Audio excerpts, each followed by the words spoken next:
Hello everyone, today a very interesting video awaits you. I would like to ask you to support this video by liking and subscribing to the channel. Enjoy watching everyone. The young man, whose name was Huan He, was a Chinese medicine doctor. He was 30 years old and lonely. His whole life until today had been the ordinary life of a city man. An interesting girl with purple hair and a bob haircut told the guy that 30 years of observation had come to an end. At her request the doctor would inherit billions of family wealth and marry her. Mr. Doctor was on the verge of reaching the pinnacle of life. Today could have been the day he got everything he dreamed of, but something went wrong. Suddenly the young man felt pain and shouted, "Ah!" Suddenly the guy moved. The place he saw now was terrible. The temperature was off the charts and no trees grew here. The man felt that he had become a simple low-grade zombie, not even humanoid in shape. The small creature looked like a toy, a white and gray bear with mended paws. He was interested in what would happen next, whether adventures awaited him. The capital of the empire thousands of years ago. In the purgatory of secret thunder, a powerful lightning sounded. It was like an explosion. Lightning struck the ground. All the people, dressed the same, in black clothes with hoods on their heads, rushed away from the fire to the side. One of the people told the gentleman that the warriors could not withstand the attacks of monsters. There were abrasions and blood on his face and he was wounded. Mr. Master put his hand on his shoulder and told him not to worry. The first imperial master of the empire told the wounded man that he would not let the monsters run rampant. His name was Ivari. The tall, fair-haired guy clenched his fists, which glowed with light radiation. A moment later, laughter was heard there and someone's voice said that the master was really their last hope. It was a humanoid monster. He had long purple hair and pointed ears. The monster said that the brave man of the empire was only one fist away from him, that the attacks of insignificant people were useless, because they would be healed in a minute, and that humanity could not see victory. A purple fire ignited in his hand. There was a strong explosion. It sounded, "He who laughs last laughs." The monster shouted that the enemy should not bother, no matter how strong his explosion was, he would still be healed instantly. Two people, one of whom was supporting the other, stood aside. One of them said that Mr. Master had won. Suddenly the monster's laughter was heard. His clawed hand appeared from a pile of dirt. Then, from a pile of stones and earth, a monster's head with horns appeared. He shouted that no one should rejoice in advance, the explosion was not capable of killing him. One person, seeing all this, was horrified and thought that people are really powerless. The power of these creatures to heal themselves is amazing, this means the end of humanity. The monster screamed, freeing his body more and more from the rubble. He said that very soon his body would be restored to its previous state, then they would all die. The monster touched his body where his chest is located and quietly said to himself why he had not yet recovered. His body kept shaking. He didn't understand why everything was working so slowly. Ivari, who survived the explosion but was also injured, told the horned monster that he had finally noticed because something had happened. The fair-haired young man said that he put all his vitality into this blow, moreover, using the power of the curse from today. These words were not easy for him, blood flowed from his mouth. The creature stared at the young man. The horned monster finally heard the words of the first master, "None of the monsters will be able to heal anymore." Then the beam that was aimed at the monster killed him. Today in the human world, in the Chinese medicine shop of the old man Johanna, a young man who was playing a game shouted, "Damn!" Died again. The young man threw the phone on the table and began to get nervous about losing the game. He shouted that he was unlucky. The young man's name was Huan He, a 30-year-old doctor of Chinese medicine who liked to play games on his phone. Traditional Chinese medicine used to be very popular, especially herbal medicine. But now only elderly people came to his shop, everyone else trusted large hospitals. The young man was unlucky not only with work, but also with girls. He still didn't have a girlfriend. He thought to himself that he was a loser and that he had no life, but a continuous fall. Suddenly his fallen phone flashed a message on the screen. It read, "Congratulations, you have received the opportunity to become a great sorcerer. Do you accept our offer? Accept, refuse." Suddenly, having accepted the offer on his mobile phone, our hero heard the doorbell ring. He saw there a beautiful girl with 3 men who accompanied her.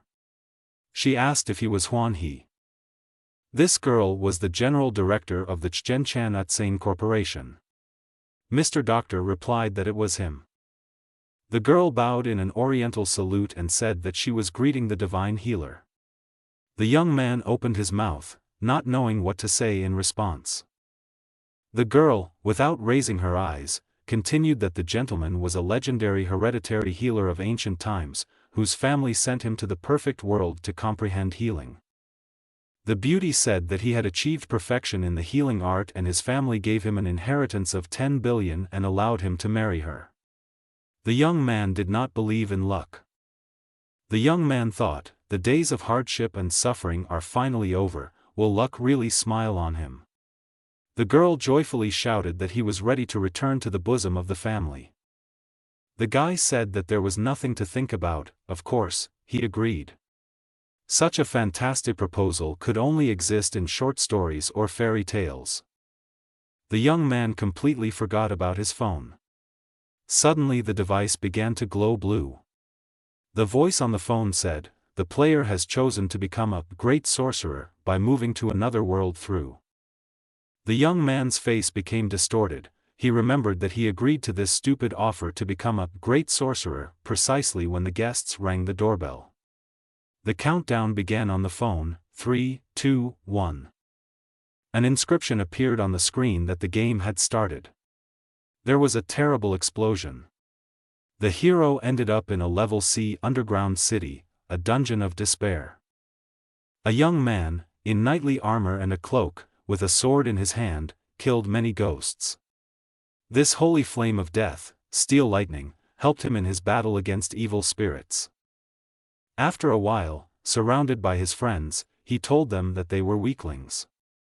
The guys praised the knight and told him that he beheaded everyone with one blow of the sword. His friends called him Inima. The guy said that he did not expect to pass the first dungeon so easily, because all the monsters there were of the first level. Everyone said that for Mr. Inima the first dungeon was a mere trifle. Suddenly a girl's voice was heard there. It was a modest girl knight who told the guys to be careful, because those zombies could only be bait for them to lose their vigilance. One devoted friend of Inima began to blame the girl. He shouted and said that she was looking down on him. The young beautiful knight just wanted to say something in response, but stopped. The master's friend continued to praise him. He said that he is dexterous and cunning. At the age of 24 he is already a sorcerer swordsman of the empire, an aristocrat who has the divine sword of the holy flame. Suddenly someone gritted his teeth and said that was well said. All the guys turned in that direction and shouted, "Who?" Everyone saw another person. The person told the guys that she wanted to introduce herself. She was a ruthless master necromancer. Her name was Elisa from the Dungeon of Despair. She had a 3rd degree. There was a wooden amulet around his neck. Inima immediately felt that there was a deadly energy emanating from this boss, which was no comparison to the small fry before. All the knights realized that it was about to begin. The master necromancer decided to use a sliding kick. She wanted to kick Inima with a running kick. But the guy dodged, and the girl had to turn her back, then he pierced with holy flame. She screamed that she was hot. Inima's friend, standing and watching the fight, told the girl in knight's armor that the gentleman is beyond competition here. The girl thought, is this boss of the 3rd floor really that weak? The master necromancer told herself that she needed to get ready and called on her assistants. She activated a wave of zombies. The knights formed a perimeter defense. Zombies surrounded them on all sides.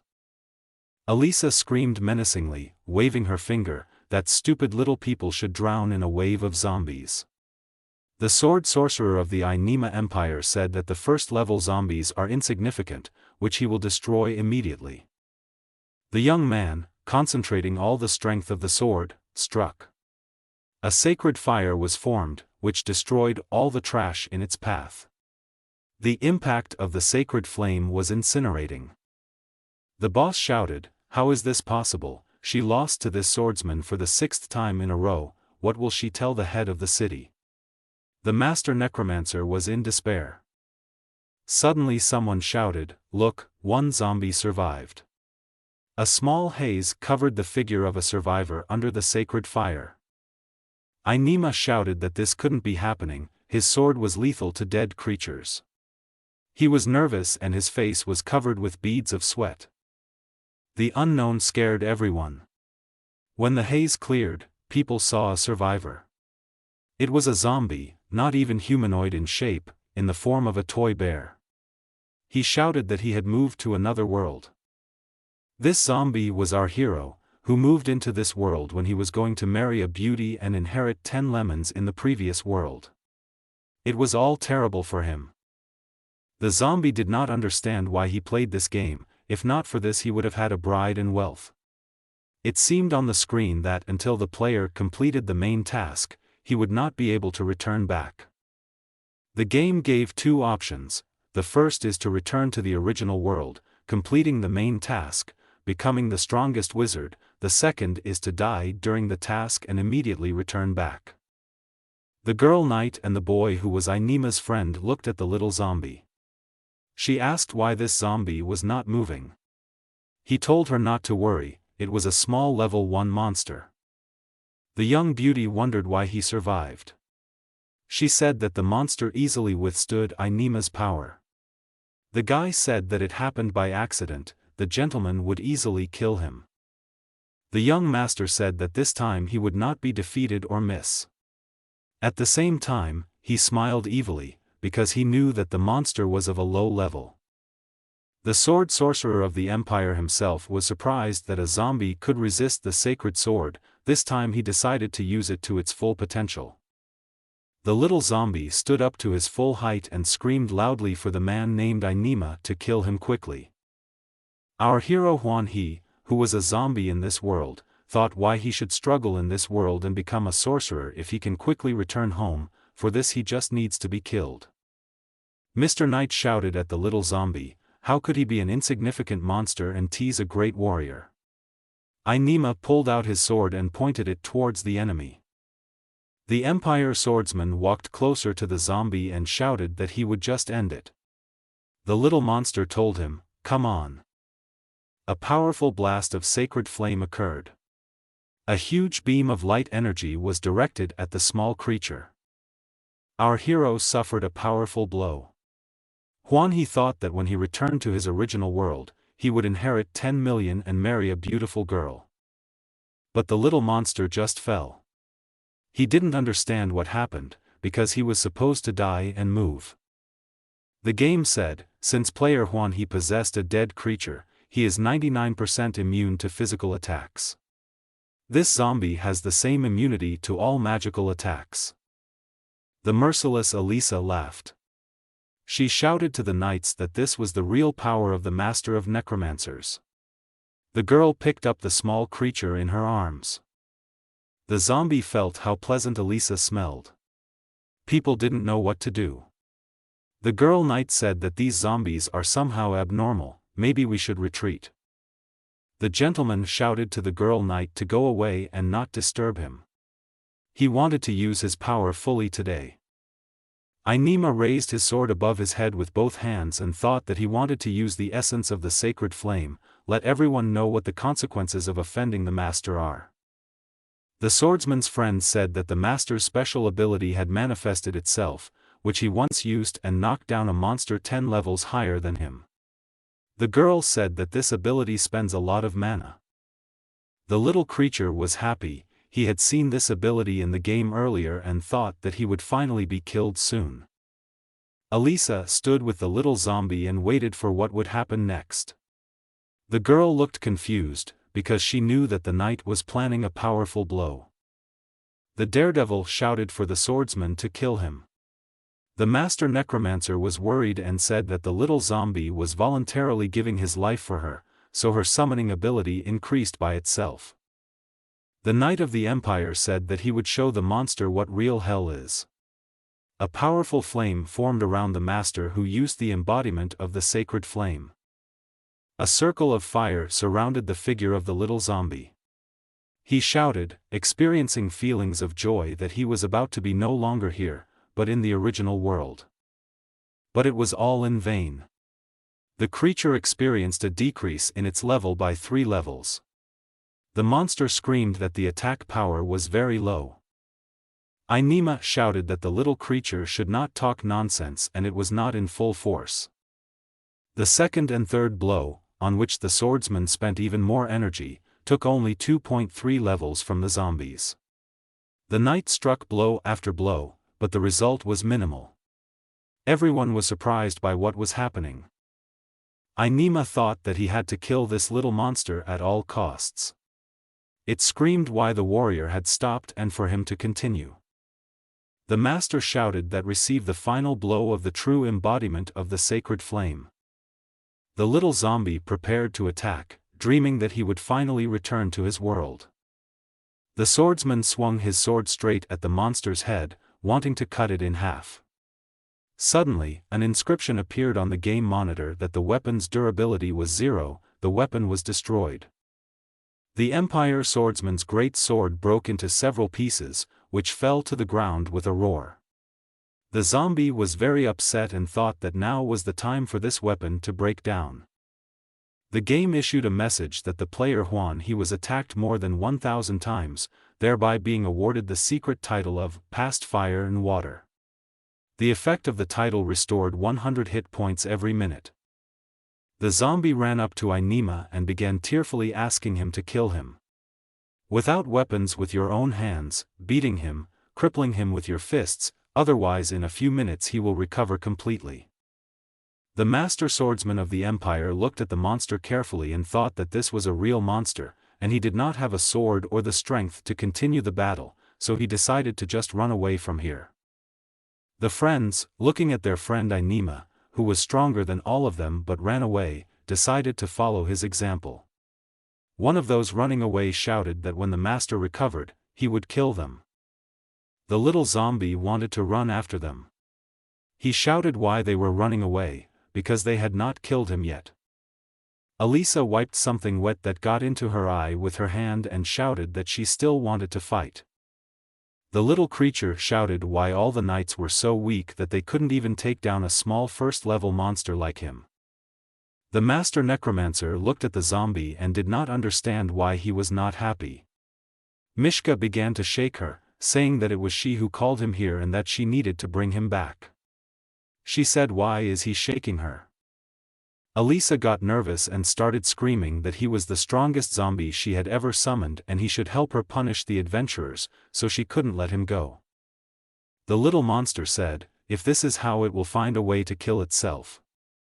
The girl screamed at him not to leave. Elisa looked at him as his figure became smaller and smaller, moving away. Then she said that since he did not listen to her, he should not judge her. The master shouted in an imperative tone, stop. The little zombie stopped and couldn't even move. The girl said that all the dead souls she summoned obey her orders, so let him help her beat the adventurers. At these words she approached him and stroked his cheek. She said that in general he is only the first level, and he is already so strong, not to mention that he is intelligent. But the bear touched her wound.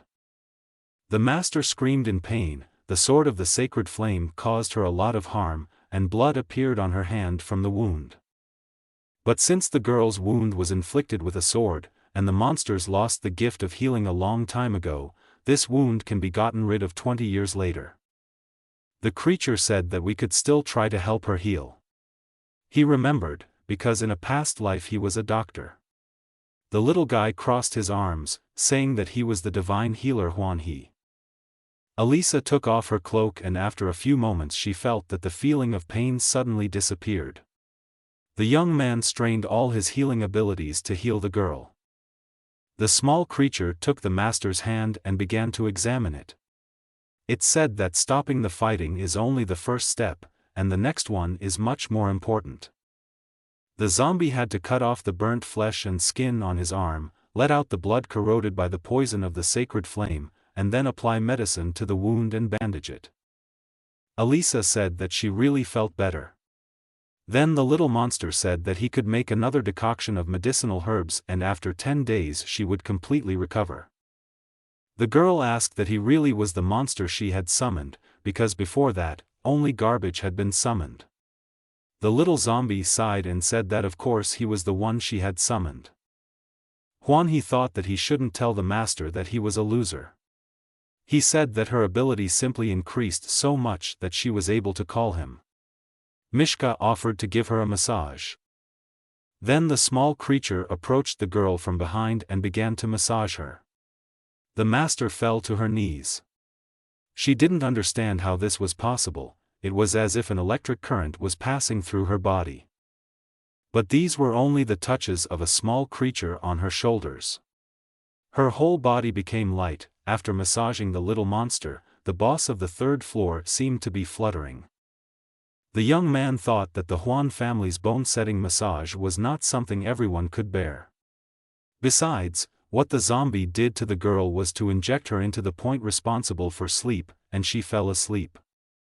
The zombie began to run away, taking advantage of the fact that he had put the girl to sleep. He ran and repeated the words, 10 million and a beautiful wife. The baby ran out of the cave, when suddenly he hovered in the air, and then flew down at breakneck speed. He wondered why there was an abyss near the entrance to the cave, but it didn't matter. After all, he wanted to die. When the zombie fell, he realized that he had not died. He opened his eyes and saw the faces of the monsters bending over him. He said to let him return to his world already. The little zombie had a broken head, but for some reason he began to receive an additional 100 points, and then another and another, so his level increased even more. The baby was in a hole that was formed by his impact on the ground.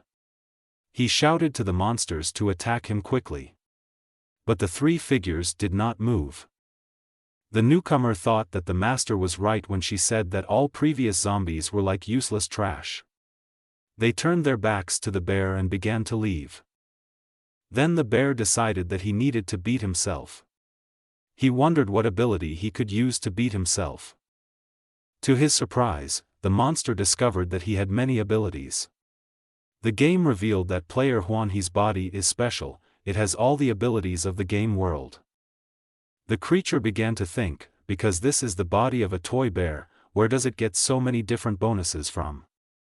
Mishka raised his hand up and said to the sky so that it could kill him even with a cannon. He peered into the heavenly abyss. But nothing happened. The bear shouted angrily, "Why the spell didn't work? Isn't it written that all spells can be used?" But the inscription on the screen said that to use high-class spells, more mana is needed. Huanhe wondered why it was so easy to die in the game and so difficult for someone to get caught. The little bear sat on a log and almost cried. Suddenly, some kind of animal appeared behind him, whose eyes sparkled with anger. He had large sharp teeth. The zombie thought that he must find a way to die. Mishka felt that something was dripping on him. He thought, because there is no rain in the dungeon. Suddenly he heard a growl behind him. It was a level 25 elite Cerberus. The creature had 3 heads. In addition, during the attack, the beast used a special critical attack. A strong animal grabbed our bear. In its huge mouth with sharp fangs, the toy looked very small. Huanhe was glad that he could finally die. But Cerberus spat out the bear. It turned out that the hard skin ability was used as an instinct of self-preservation. The ability appeared by itself. Mishka did not understand why the creature did not attack him again. The animal just sat and looked at the bear with 3 pairs of eyes. The monster thought that this was again some kind of useless ability. It's good that it does not increase the player's level, but lowers it by 1%.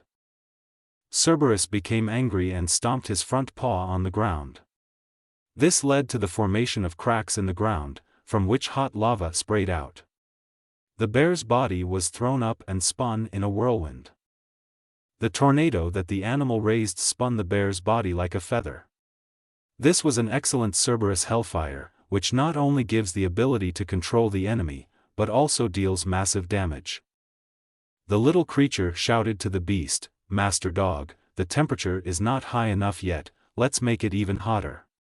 The three zombies who were watching the bear were surprised at how high his level was. One of the zombies noticed that Cerberus had become more aggressive and turned into a fighting form. Its three heads opened their mouths, all three pairs of eyes glowed red. Zombies said that when the dog goes into combat form, even high-level bosses go toe-to-toe. The little bear suddenly discovered the ability to throw purple rays with his paws. The zombie made rays with his paws that emanated from him to the dog. The beast did not like this, he attacked the bear using his combat form. The dog growled and grinned, spewing murderous energy.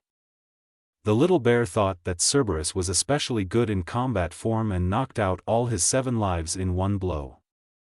The teddy bear was glad it worked. He ran up to the creature and shouted that it was a good try, and that the dog should continue to destroy him, because his lives were restored again. But something happened to Cerberus. He suddenly started foaming from all three mouths. Then his body began to smoke and he fell to the ground, red tongues protruding from all three heads. The game displayed a message that the player used the hard skin skill and defeated Cerberus. The little bear thought that this means he will never be able to die, because he has already reached level 2. The toy bear saw some bright light below. When he came closer, he saw that it was the Fang of Cerberus. Player Juan he received a Fang, which is an additional attack called Hellfire. The zombie knew that the Fang was an important component of high-level hellish armor, but to him it seemed useless. The toy creature thought that armor increases mana, you just need to put on the right ones, then you can use abilities, and the higher the abilities, the faster they will finish him off. The kid decided to do something. He approached the 3 zombies he had seen earlier from behind the bushes, then began to scream. The zombies began to attack. The bear shouted that he was being killed. One of the zombies said that it was necessary to quickly report to Mr. Delosi that the zombie teddy bear that Elisa had summoned had arrived. All 3 zombies quickly ran away, but the little bear could not catch up with them, as the stitches on his leg came apart. The toy sadly thought that there was no way to quickly kill him. The creature thought that it was necessary to test the power of its abilities. After looking at the entire list, he decided to select the fireball and pressed it to see what would happen. With his paw he threw a small fiery beam that had a long fiery tail. But the beam flew far, and the toy animal thought that its abilities were still too weak.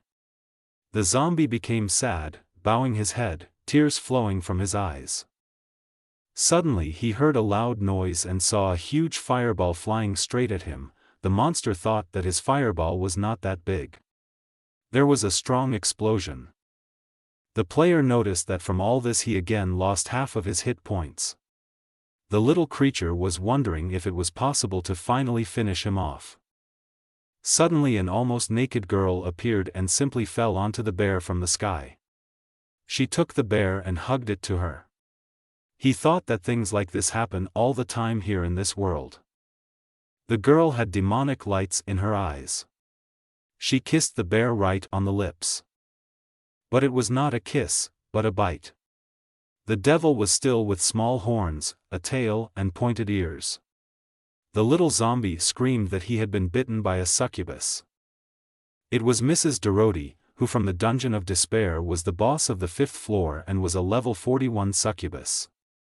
She had 2 small wings at the back and beautiful breasts that were barely covered. The girl had just arrived from a battle with several invaders. They were quite strong this time. She was able to defeat one, but these 3 were not far from this place. One of her zombies greeted the lady and said that this little bear is not an invader, it is just a zombie that fell from the third floor. The little devil girl looked at the bear and her face immediately became angry. She attacked him with her fists. Why was this zombie getting under her feet? Because she spent a succubus bite on him. This bite is unusual. After it, the loss of skill lasts for a long time. The devil was angry that this was her first time. She threw the bear away and said that Elisa must pay for everything. 3 zombies devoted to the devil and she herself began to leave along the forest road. The little creature was left alone.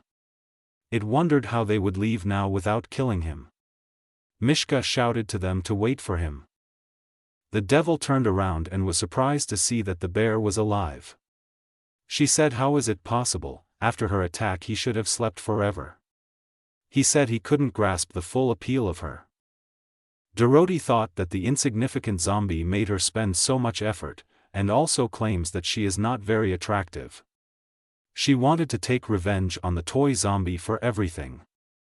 The girl realized that the monster wanted to kill himself. Then she told him that there were 3 strong adventurers there who could easily kill him. The bear, having heard these words, quickly ran away in the direction where Dorothy pointed. As he walked, he shouted to her that she was such a kind sister. She wished him luck. One of the zombies said that this time the invaders are very strong, so we need to call the head for help. The devil was very glad that the invaders would finish off the bear. She was overcome by a high degree of anger. A shot rang out on the horizon and 2 magical rabbits were killed. They were killed by shooters. One of them said they were damn succubi. 3 people appeared, whose names were Louis, Sham, Pit. They all had a high level of ability. Sham said that they missed the succubus and she was able to hide, and now we need to find her. Louis thought that as soon as he grabbed this devil, he would give her a good service. When suddenly he caught his foot on something. Suddenly the figure of a small bear appeared in front of him and spoke to him. The zombie asked the man that they were the invaders. All this time Dorothy was hiding behind the trees and watching what was happening. She wanted to see with her own eyes how the adventurers would tear the little zombie to shreds. Sham asked if there weren't zombies on the 3rd floor, and where did this one come from? Pit told him that it didn't matter what he needed to get him out of their way. Mishka said that he would give them 2 options. Mishka continued that the first option is to quickly kill him and continue on his way, the second option is to get all their equipment with mana and give it to him. All 3 invaders were surprised and angry. Sham said that such a tiny zombie, but he dares to threaten them. Pit said it was obvious the baby was seeking his death. Louis said he would end things with him. He took his sword and carried out the divine sentence. By stabbing the small bear's body with a large sword straight into the stomach. Dorothy saw all this and was very happy. She said quietly that they should hit him as hard as they could. The bear lost a lot of points, but he coughed and everything went away, but the warrior screamed and fell to the ground. The other 2 invaders rushed to the wounded man. They screamed, not understanding what had happened. The 2 raised the 3rd brother. He said quietly what kind of magic did this zombie use to hurt him so badly. The warrior said that the moment he wounded the creature, he felt pain in his body. The zombie stood up and shook himself off. He said that their attack was very weak and it looked like they would have to give up their armor. The second man said that since a physical attack was nothing to him, then try his charms. With his wand, Sham, who was a fire magician, created a huge fireball over the bear. The magician used a special magical attack. The ball fell with great force on the little zombie. The man laughed and said it was easy. But he himself knew that he barely had enough mana for this attack. Suddenly the bear approached Sham and, jumping up, snatched the magic wand from the magician's hands. He said that this is not a bad stick. The zombie began to run away, and the man ran after him. The magician shouted after him that maybe he wasn't a zombie, since his fire magic didn't even leave a scratch on him. Bear remembered that he was 99% invulnerable to magical attacks. The kid told the magician that he was probably immune, let him try a physical attack against him. Dorothy, who was watching from behind the trees, thought that the toy really had unusual powers. The magician shouted that the zombie was a monster. The two brothers shouted that they had to run away. The archer loaded his bow with an arrow and said that there was only hope for him. Opposite him stood a small zombie proudly. The creature thought, looking at the shooter, that his aura was indeed different from the two previous warriors. He had hidden abilities that were hidden in his essence. Shooting an arrow did not help kill the bear. But the fighter was in no hurry to give up, he said that he was just getting started. The kid thought that the shooter had something stronger in stock. When suddenly the little zombie felt the presence of some kind of force next to him from an arrow that stuck next to his legs. A plant sprouted from it and began to wrap around the zombie's body. The shooter shouted that this was his original attack, a trap arrow with the effect of controlling the entire body of the enemy. The plant grew taller, it wrapped itself around the baby's body and lifted him into the air. Player Juan he felt very weak. He thought that these bonds were tightening him more and more. But the bear's damage was too low. After a moment, he opened his eyes and looked around. But none of the adventurer brothers were around anymore. The plant still held his body, so the trap would still work for some time. But the plant became stronger. Suddenly the devil, who had been watching what was happening from afar all this time, approached the vine. She thought that she could use this zombie for her own purposes. But the aggressive plant reached out to Dorothy and grabbed her leg. Then it lifted up. Liana wrapped them around them together, so that the beauty's chest was right in front of the bear's face. The little creature decided to use its fireball ability to set the plant on fire. He pulled fire from his paw and threw it at the base of the vine. The green plant, sensing danger, relaxed its grip, and the bear found itself on the ground. While the devil was still trapped. The kid used his abilities and freed the girl too. The monster thanked her for telling him about the invaders.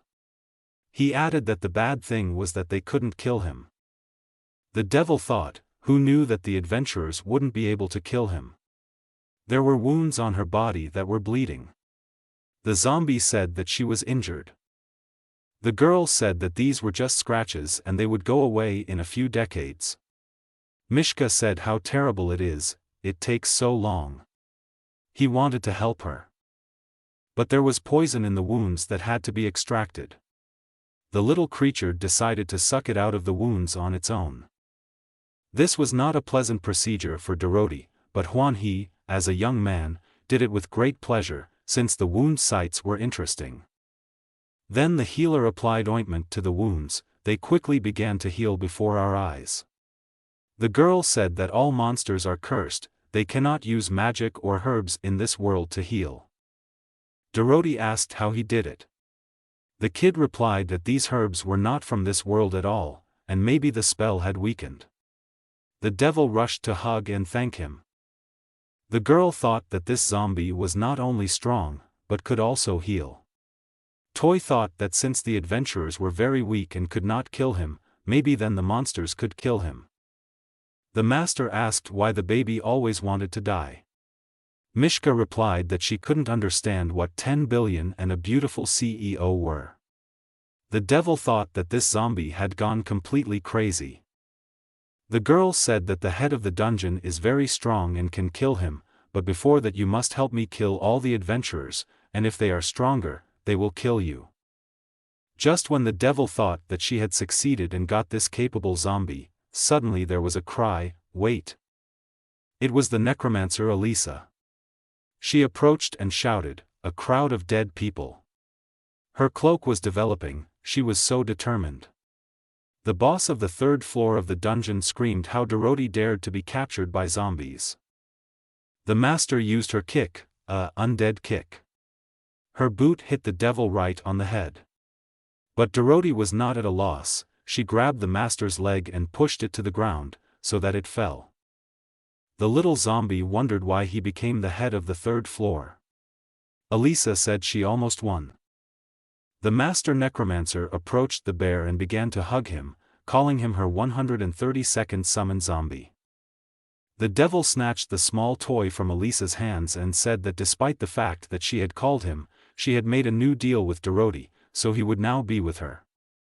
The girls grabbed the small toy and began to pull it in different directions. Each of them wanted the bear to be hers. The zombie screamed not to be pulled. Its casing could not stand it and came apart at the seams. The toy tore into pieces and cotton wool came out. The bear's head was torn off from the body. At the same time, in the capital city of the human empire, Adenheim, which was very beautiful during the day, when the rays of the sun fell on its red roofs, towers and chapels, something happened. One day at the Blood Moon Tavern, someone opened the door. It was very crowded there at that time. They were all discussing the coming of the level 75 fire dragon boss. People were very afraid of him. Is there anyone who can slay the dragon? It seems that among these people there is no such daredevil. The guest called the tavern owner. The owner bowed and told the young man what he wanted. This was a warrior from the Empire's Heavenly Crusaders who was level 85 Edvard von Clarkson. The tavern owner told the warrior to kill the fire dragon and turn to other taverns to do so. The knight told him to give the reward and he would go to other taverns. People began to whisper that the warrior was behaving very impudently. One of the people said that this is the most powerful hunter in their empire, Edward, who completed all the tasks for which he received money. When the knight, having received the money, headed towards the door, he heard someone calling out to him.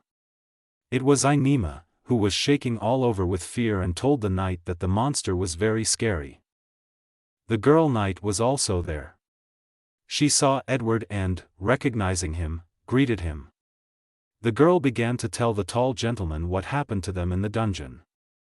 Everyone in the tavern realized that something terrible had happened in the dungeon and began to worry. Only the chief knight of the empire was unperturbed. The armored warrior said how could they lose to the zombies. The girl continued that this zombie is not only immune to physical attacks, but he is even invulnerable to magical ones. Inema continued to be nervous. During his conversation, screams about zombies escaped him. Edward, looking at the swordsman's hysteria, thought that maybe this zombie was really strong. Inema shouted while being held back by his friend that he would give 1,000 gold coins to the one who kills the zombies. The chief knight of the empire thought it was very interesting and said that he would take on the job. He was determined because he had never met such strong zombies before. Inema was happy and calmed down a little. He said that he would make this zombie realize his guilt. The swordsman's friend and the night girl were also glad that Mr. Edvard would take up the matter. Everyone decided that they would go with the master to gain experience and see how he would punish the zombies.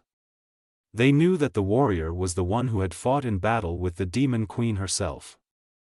At this time, in the world into which our hero found himself, it was stitching and correcting what the masters Dorothy and Elisa had done. Mishka asked them if they knew how painful it was to break your lower back. The girls asked the zombie for an apology, but each of them still wanted to get him. The devil thought that here on her territory she was stronger than the necromancer Elisa. She also knew this. Mishka sewed himself up completely and was fine. The master who summoned the zombie stood next to him and ordered him, pointing at the enemy, for the toy to kill the succubus. But his body did not obey him.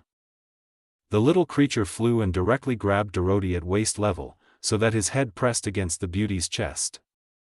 But at that time the signal sounded to convene the head of the city. Dorothy told the bear to let her go quickly, since they all had to immediately appear in front of her head. Elisa said that she was lucky. The two girls quickly hurried to the head of the dungeon. Along the way they ran and threatened each other with violence. The little zombie thought that the head of this city here is stronger than everyone else. The bear followed them. The girls ran to the elevator and pressed the call button. The zombie thought that there was even an elevator here. The head was probably very progressive and lived a more interesting life than his servants. Then the kid looked into the room below and saw how a huge monster was pulling a chain that raised the elevator, which means it works on the physical strength of monsters. All three of Dorodai, Elisa, and the zombie entered the elevator and went up to the upper floors. Elisa whispered to the bear not to talk too much in front of the boss.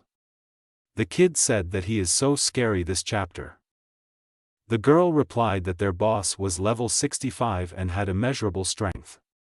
The toy thought that then it was necessary to really anger him so that he would kill him so that he would return to the original world. On the 7th floor of the dungeon in the palace of the head of the city, the light was on and the loud voice of the master was heard. The palace was simply huge with high towers and was located on the rocks. The head asked everyone why Dorodai and Elisa were not there yet. He sat on his throne.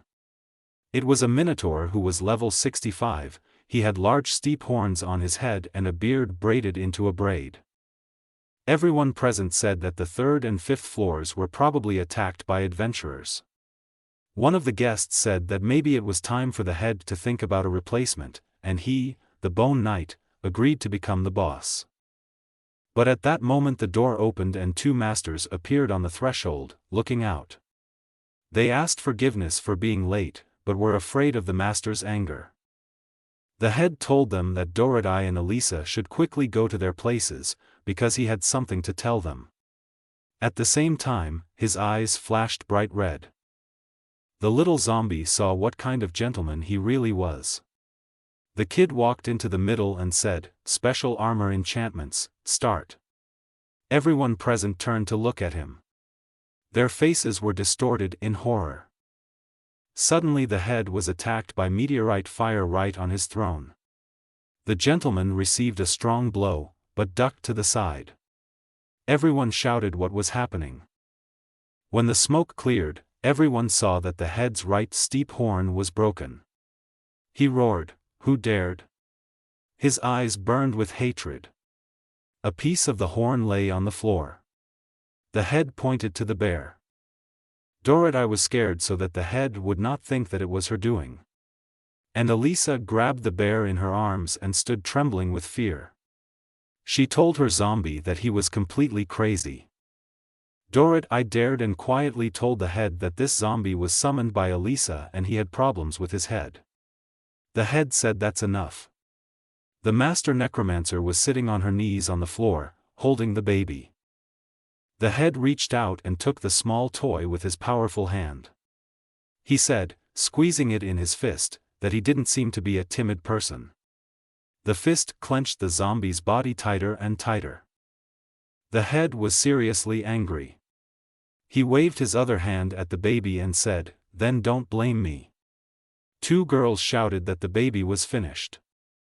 But this head movement meant that he simply took out his glasses and put them on. He then opened his notebook and, holding the small creature in his fist, began listing the damage. The Minotaur said that damaging the ceiling, 3,000 magic crystals, the floor, 2,000 magic crystals, bruising him, 2,500, interrupting the meeting, 500, a total of 8,000 magic crystals. The head asked whether they would give in cash or in installments, and then wrote everything down in his notebook. Elisa asked for a discount. But he said that she had beaten very few adventurers this month. Mishka, wanting to anger the Minotaur, told him that doesn't he kill people and instead of killing him, he only tells him to pay the debt. One of the guests of Lilith, who had level 51 and was a vampire queen who lived on the 6th floor of the dungeon, told the bear that it was not for nothing that he was a zombie Elisa since he could not understand this. After all, monsters have lost the ability to heal, which means they cannot afford to lose a single combat unit. Elisa shouted at the bear that because of him she now owes so many crystals. The Minotaur told everyone present that he had called them to inform them that the demon queen had left home again. He said this sadly. This was not the first time. The demon queen often left home about 3 times a month, but then her bodyguards usually found her and brought her back home. But this time everything was not so simple. The guards searched the palace and 30 kilometers around it, but did not find even a trace anywhere. The bony master said that before leaving, the queen said that she was going to the kingdom of people, so you can meet her at the border. The minotaur said that he painted a portrait of the fugitive. Everyone looked at the portrait, but it was drawn very abstractly, so it was not clear what the person's appearance was like. The painting depicted a girl in a short dress with pigtails and horns. The bony boss said that there is an invasion of adventurers now, so they all need to go in search of the queen. The head thought about it and said that he was entrusting this task of finding the fugitive Elisa. The master necromancer was very surprised, because after what happened recently, she thought that the boss was angry with her. The minotaur told Elisa that her only advantage is that she can summon zombies and this will help her in her search. But she shouted that it was wasting a lot of mana. The head said he would give her a discount. The master grabbed the bear by the clothes and dragged him out of the palace. Mishka shouted for Elisa to at least hit him a couple of times. She yelled at him to shut up. When they walked away from the palace, the girl could not resist and still hit the bear. She screamed that it was all because of him that she owed a lot of money, which was equal to her salary for a long time.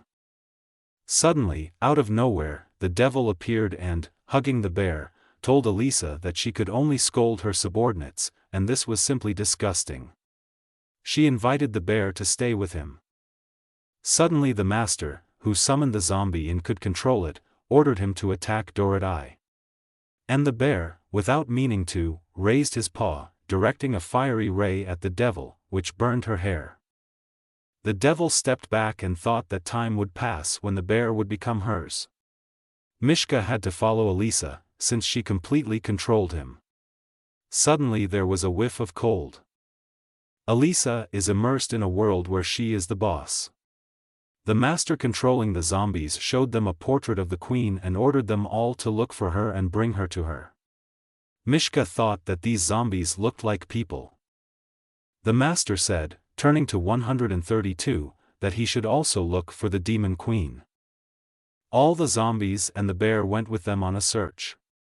The kid thought that Elisa could only force others, but did nothing herself.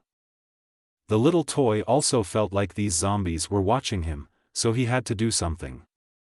Mishka quickly began to run away from them all and thought that no one would stop him from killing himself. Then the zombie stopped near a large tree. He ran so far away that Elisa's spell would not work. Mishka thought that it would be more difficult to kill himself, because no matter how hard he tried, he could not do it. When suddenly he heard footsteps behind him. These were mechanical golems made of metal. Mechanical giants were similar in structure to humans. Mishka remembered that these big guys dropped magic cores that increased mana, and if he increased it, he could kill himself. Just one of the magic balls hit the bear from behind. He jumped high and found himself right next to the big guys.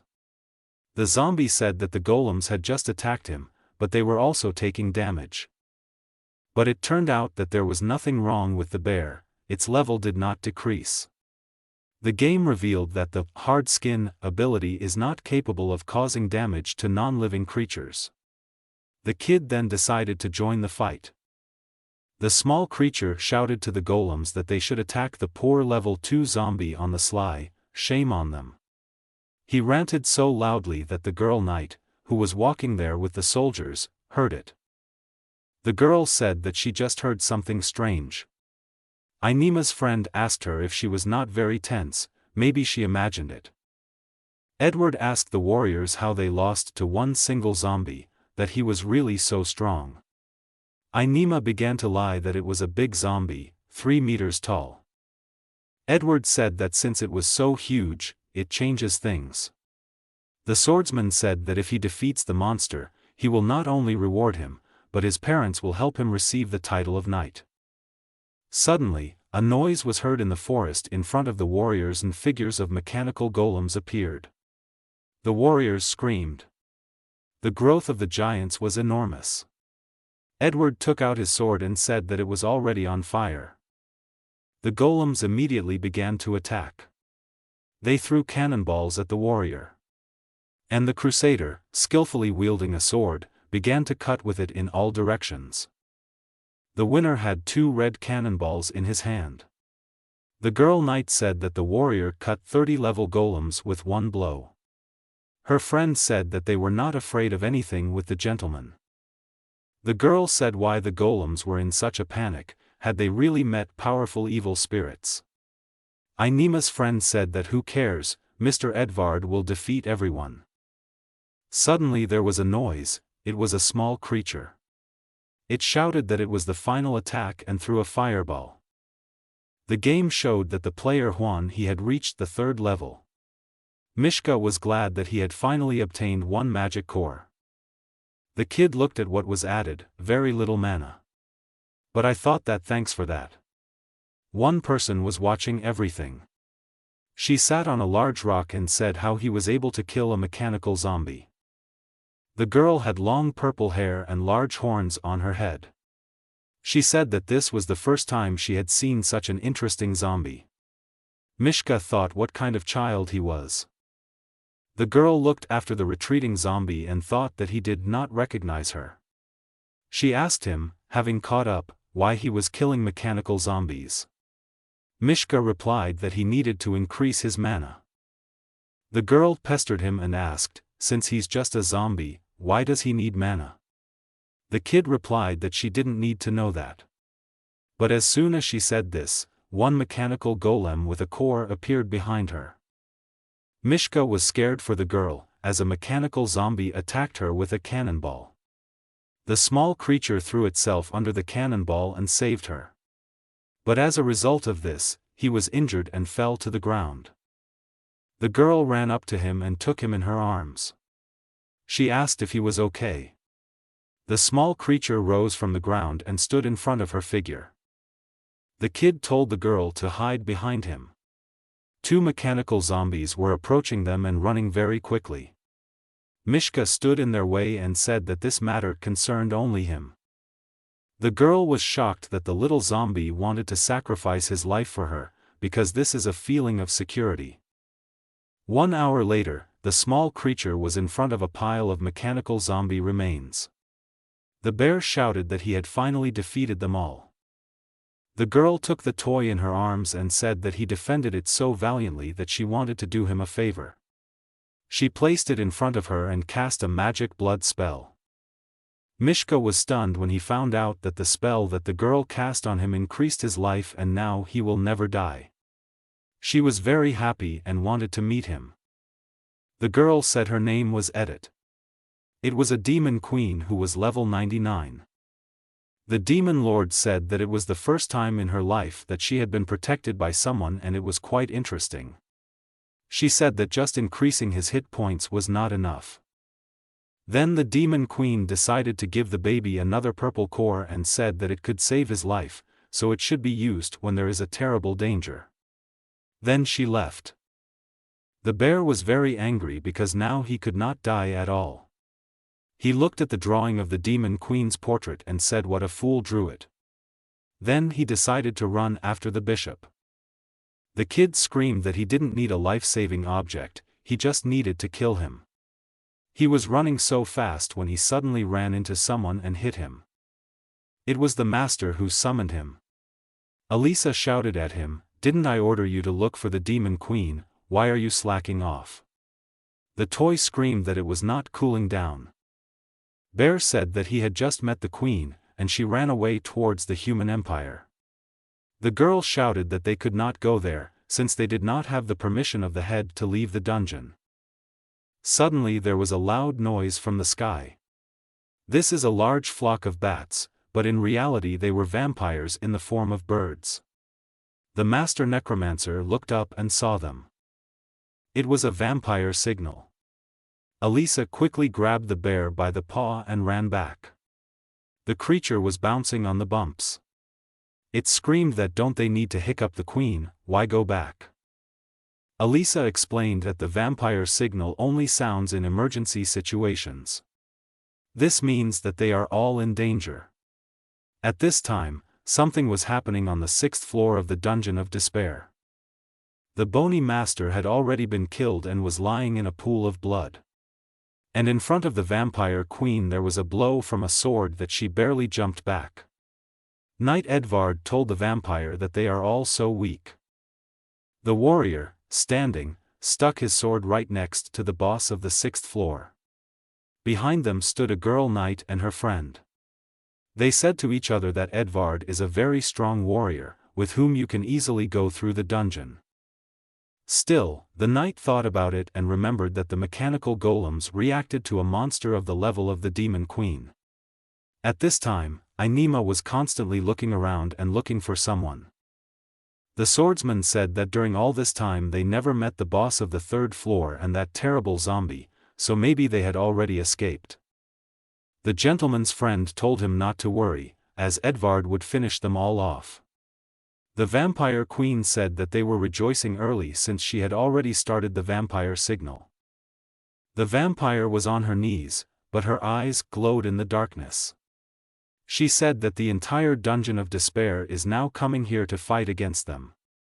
To which the Knight of the Empire said, "Wonderful." The man leaned over the boss of the 6th floor and said that this way he would deal with all the monsters at once. Suddenly there was a terrible roar and light flashed. The vampire was glad to see the head appear. She shouted at him to be careful. Master Dorrit I approached the vampire queen and asked her how she was. She said that she herself was alive, while the other bosses were defeated by the knight. Many were killed. The devil thought that it was good, because she stayed on the 7th floor, otherwise she might also get hurt. The Minotaur approached Edvard and said, since he was already at level 83, why did he come to their dungeon of level C? The young man got angry and said what kind of question was that? Then he hit the horned one with all his might. From such a strong blow, the head flew several meters and hit the ground. The warrior said that he came here to eradicate evil. Dorrit I, seeing all this, was afraid for the boss. The blonde knight thought that even their leader was below him in level. The devil stood next to the head, she was very frightened by what was happening. The Minotaur level was low for the young man. The knight raised his sword high above him with both hands and said that they were destined to die now. The Minotaur told Dorrit I that they could not stand against this man, so they had to run away. Edward shouted that everything had already been decided and it was too late to run. Suddenly Elisa's voice sounded even louder. She told Edward to put down his sword and fight her. The girl stood and held a small bear near her. The boss of the 3rd floor decided to challenge the knight. The blonde young man asked what kind of zombie this was. The baby screamed for Elisa to let go of his ear. But Aineema's hysterical scream was the loudest, "This is that zombie, Edvard, kill him quickly." The young crusader thought that the zombie was not at all what he had imagined. Then he remembered that a lot of coins were promised for killing the creature and said that the client's desire comes first. Elisa, sensing that an attack was about to happen, told the bear to be ready. The kid asked what she was going to do. She took it, raised it above her head and threw it at the enemy with a flourish. When the toy bear flew in the air it shouted, "Damn!" Now he understood his master's daring plan. But the knight only smiled. He said, "Level 5 zombie, how funny," and readied his sword. The fair-haired youth said that the differences in their strength were obvious and cut the toy in half, so that it came apart at the seams. The bear was lying on the ground, cotton wool was sticking out of it.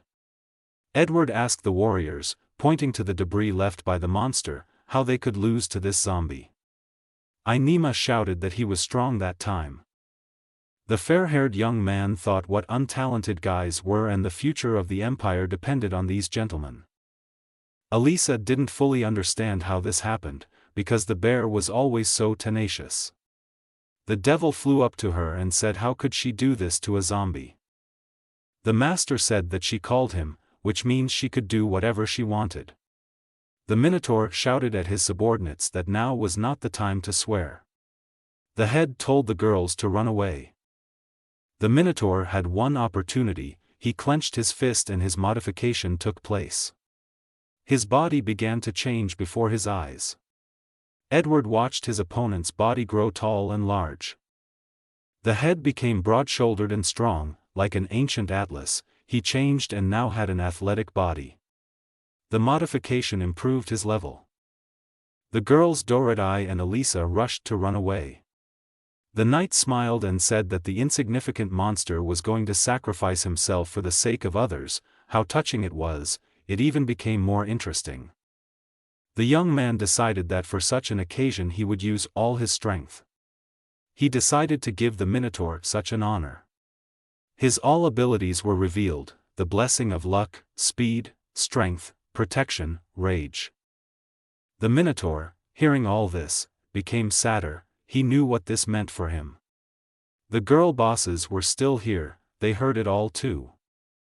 Only the little bear, which was lying on the ground with cotton wool sticking out of it, could not see the heavenly light.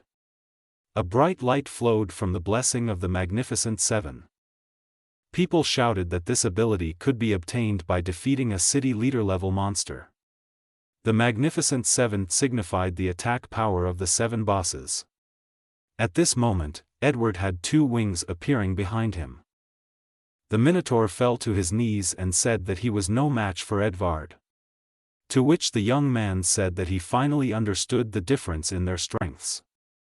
The flying knight raised his sword over the head of the Minotaur and told the vile monster to say a prayer and be reborn as a son of God in his next life. Suddenly someone pulled Edvard's wing. It was a little zombie. He shouted to the young man, "Wait." The toy sewed its own head and repaired itself completely. Mishka said, turning to the young man, that he had not killed him yet. The girl knight screamed how it was possible that he was cut in half and he was still alive. Inema said that he warned that this zombie is not so simple. The swordsman shouted that he would add another 100 coins if the knight killed him completely. The blonde boy told him to shut up. Edward himself saw that this little zombie was very interesting. The knight turned around and began to walk towards the zombies. He said that an insignificant level 5 zombie dares to lecture him. The man readied his sword and said that it looked like he shouldn't underestimate it. The Minotaur shouted to the zombie that the power of this attack would be much stronger than the previous one. The knight raised his sword and stabbed it into the monster's body. Elisa screamed in horror that her 132nd zombie had died. The devil also screamed as if the zombie had died. But a moment later everyone heard the creature cough. He said that he was in pain and the attack had a burning effect. Mishka even thought that he would finally return home. Suddenly a purple ball rolled out. The ball itself broke. The knight turned around at this sound. The young man asked what else this was. Some kind of light rose to the skies. It was a signal to the demon queen. Violet energy was around the baby. The knight knew that this was the spell of the demon queen. How mysterious this zombie was. The young man realized that events were developing in a strange way. The signal reached Edith at that hour. She realized that something very bad and dangerous had happened to the zombie. The demon queen said that it didn't matter and ran quickly. At this time Edward was attacked. The ball contained an attack equal to its full power. When the user is near death, the demon queen crystal will automatically activate. There was a roar. A strong column of energy struck the knight. Edward could barely contain the powerful attack that came from the enemy. The young man shouted to the soldiers to quickly run away from here. Sweat appeared on his face. The devil was surprised that this was the ability that low-level zombies should have. Elisa said that her 132nd is really strong. The Minotaur thought that even he did not have such an ability. The head boss thought maybe it was the demon queen who pretended to be this zombie. There was a cough from a knight. Edward was bleeding. The crusader was on one knee and breathing heavily. blood flowing from his mouth. He thought that if it weren't for the blessed armor, he would already be dead. The girl knight who stood behind the warrior asked him if the master was okay. He strictly told the girl not to dare to approach him. Overcoming his pain, the warrior stood up and leaned on his sword.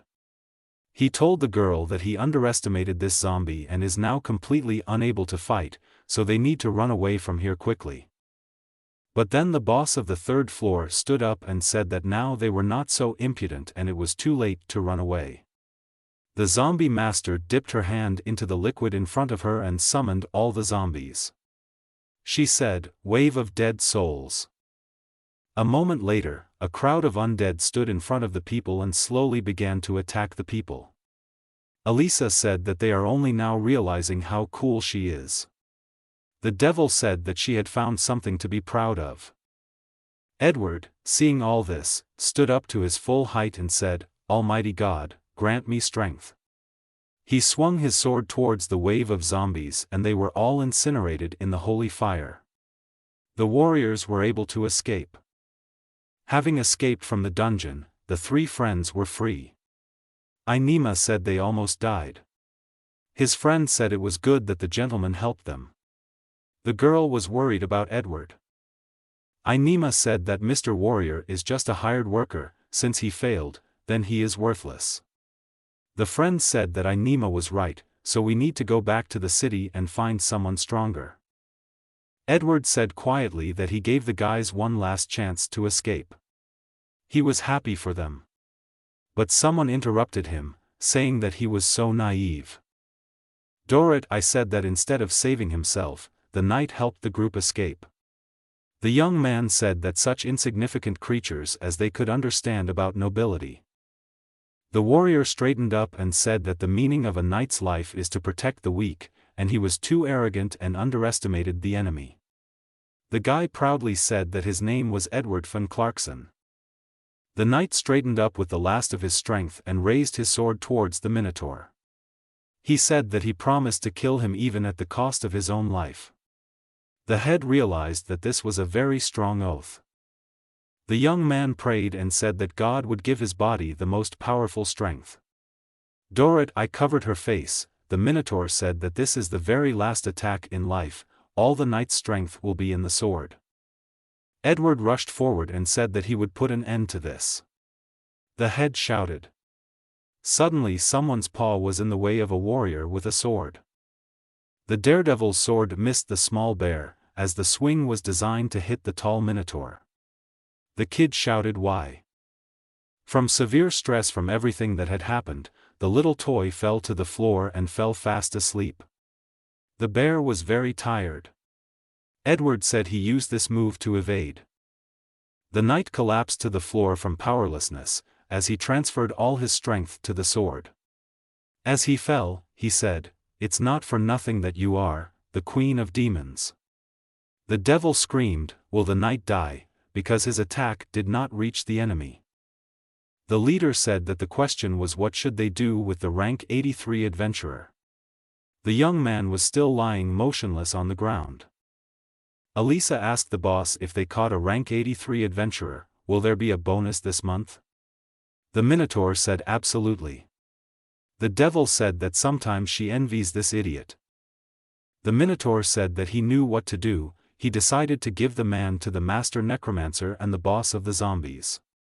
The head told Elisa to find out important information from him, and he would forgive the debts for the roof.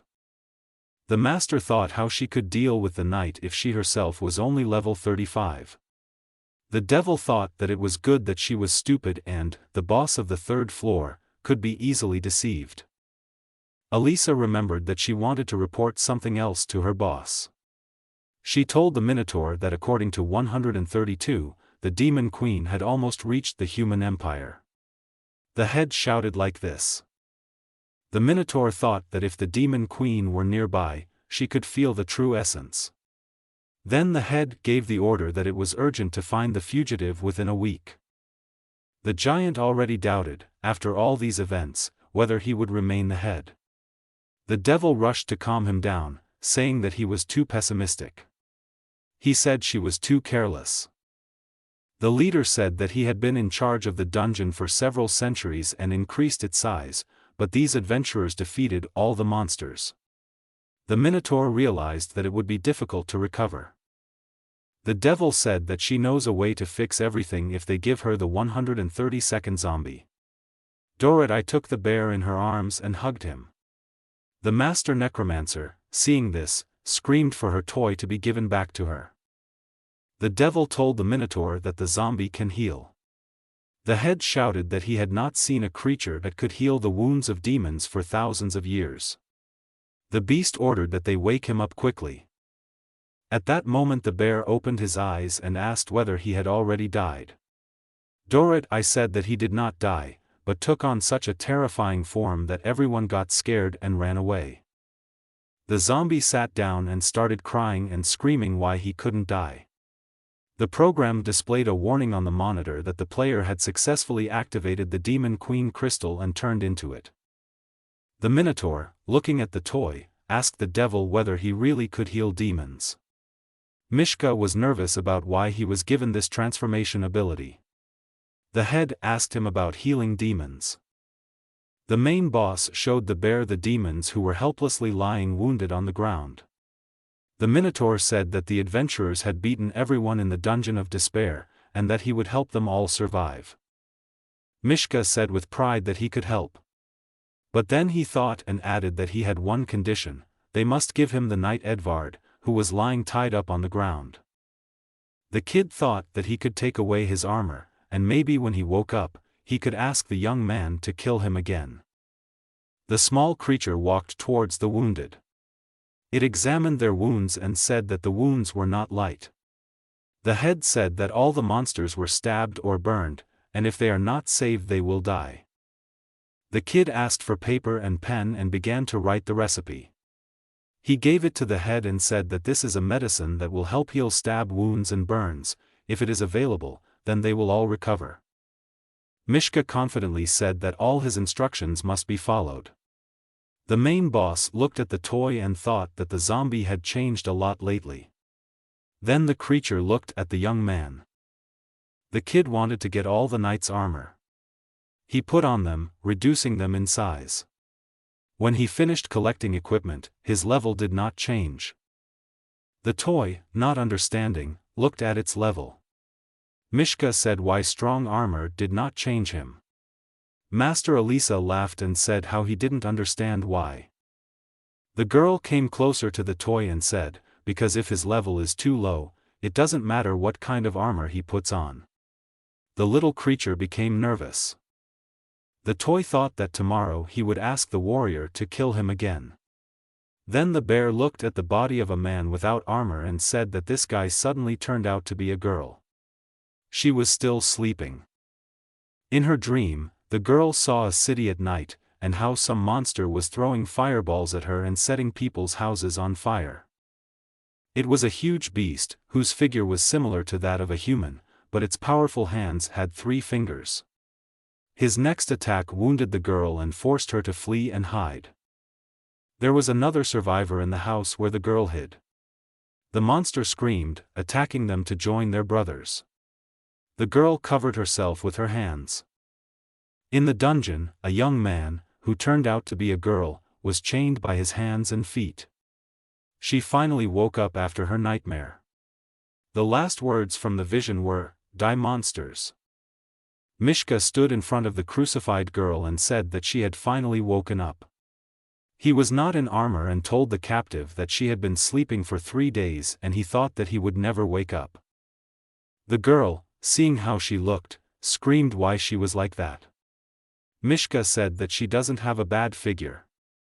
She was wearing only panties and a bandage that encircled her chest. Mishka said that he threw away her useless armor. The girl said that he would have killed her rather than dishonor her like that. He came close to her and told her to keep her voice down. The baby directly jumped up high, sat on her shoulder and whispered in her ear, "If she wants to live, then let her first listen to him to the end." Then he quietly said that he wanted to help her. The girl was surprised. The kid said that he would secretly heal her wounds, and once they were healed, he would create panic so that she could run away. The girl said that he was deceiving her, because demons cannot heal people. The kid took out a green ointment in a small bottle, which he had prepared in advance and applied to the girl's wounds. She told him not to touch her. Mishka said that now her wounds will definitely not hurt. The girl felt better after a while. She realized that this zombie was not only strong, but also had healing abilities. The kid told the captive that now she understands how incomparable he is, but in return for the healing he wants to ask for one favor. He jumped from her shoulder to the ground. The girl was surprised what he could ask her for in her current state. Suddenly the bear sat down on the ground, started crying and said that the girl would kill him, because he was fed up with life in the dungeon. The girl thought that maybe this zombie was repenting of his origin. Then the bear said that she is such a beautiful girl, why should she pretend to be a guy? The little creature said that it was his business, now he will cure her and then they will continue the conversation. Suddenly they heard the voice of the master necromancer. Elisa entered the cell where the prisoner and the 132nd zombie were. She asked him what he was doing here, didn't he have to treat wounded monsters? The baby fell to the captive's chest and pressed against her. The boss of the zombies said that the head wants to reward him because his medicine helps the monsters recover. She saw how the little bear pestered the captive. The master decided to come closer and check what he was doing there near the girl. She began to tear it off her chest. The kid couldn't let the boss see the bottle of ointment. The little creature tucked it under the bandage on the prisoner's chest. Elisa looked at him carefully and did not notice anything suspicious. He said that he simply interrogated the captive using the sticking method. The master looked at the girl's breasts, and they seemed enlarged to her. The boss asked why her breasts were getting bigger. The kid replied that the wounds were probably swollen. Then the bear sent the boss. When the master left, the toy decided to pull out a bottle of ointment. He told the captive that it was dangerous. The girl agreed that they needed to be more careful. The bear approached his chest and pulled out a bottle. Then he saw the pendant on the girl's chest. He told her that this pendant was not bad. The prisoner told him not to touch him. But the little creature did not listen to her. It took the pendant with its paws, and suddenly a strong explosion occurred, which caused a fire, so that the entire body of the toy was engulfed in fire. The bear was lying all burnt on the floor of the dungeon, with a little smoke coming from his body. The girl shouted, "Zombie!" This cry was heard by Elisa, who had not yet gone far, but continued on her way. The prisoner thought that this zombie, who volunteered to help her, couldn't just die. But the little creature came to life and stood up. The prisoner said that this is the cross of the Lord, consecrated by the church, if evil spirits touch it, it will crumble into ashes. But instead of giving the cross back to the girl, the kid looked at his level and noticed that he had increased 1,000 units of mana, so he could use strong spells. The bear ran up to her and hugged her leg below. He thanked her that this was exactly what he needed. She said she was glad to help him. The kid removed the shackles from her hands. Now the prisoner could apply ointment to her wounds herself. He said that he did apply the ointment himself to one place on his chest. The toy warned that now she needs to avoid being caught by other demons. The little creature hurried into the chambers of the head where the meeting was taking place. When the kid entered the hall, the head said that this time the losses of the Dungeon of Despair were significant. The head boss told the bear that he was finally here. The Minotaur sat on his mayor's throne, with Dorothy standing at his side. Elisa pulled the bear towards her by the paw and said that it took him so long. The Minotaur said, as the head of the city, he wants to express his gratitude for healing the monsters of the dungeon, but he will still ask how he did it. Everyone looked at the toy. The devil said that the healing ability of demons has been sealed for thousands of years, and you are the first since then who was able to cure them. The creature said that these were medicinal herbs. But the Minotaur said that the medicinal herbs from the human kingdom had no effect on them, so he was surprised how he managed to do it. The demons decided that thanks to these abilities, they can now come out of the ground and destroy people, since they can already recover. The kid realized that he had to come up with something. Mishka said that the issue of war with the human kingdom should not be resolved so hastily. The Minotaur said that he was right and their sea-level dungeon would not be able to cope with people. The leader said that he could ask the demon queen to lead them, so we need to send for her, which is now on the border with the human kingdom. The Minotaur decided to entrust the task of finding the demon queen to Elisa and Doroti. The girls, hearing this, immediately began to quarrel among themselves, calling each other names. The head told them not to make any noise. The head boss said that both of them are humanoid demons, so they will be more difficult to detect in the human realm. The master necromancer shouted that this succubus with wings and a tail was humanoid. The little creature who stood behind all this time thought that if it got into the human world, it would be easier to die there. The toy raised his paw and said that he also wanted to go to the people. But the Minotaur told him that it was impossible, he would be immediately identified as a demon there, then they would not be able to track down the Queen of Demons. The kid said what if he were reincarnated? Mishka used the art of transformation. He disappeared, and in his place, after the haze cleared, a young man with black straight hair, Huan He, appeared in human form. The girls jumped up to him from both sides and took him by the arms. They really liked this human form.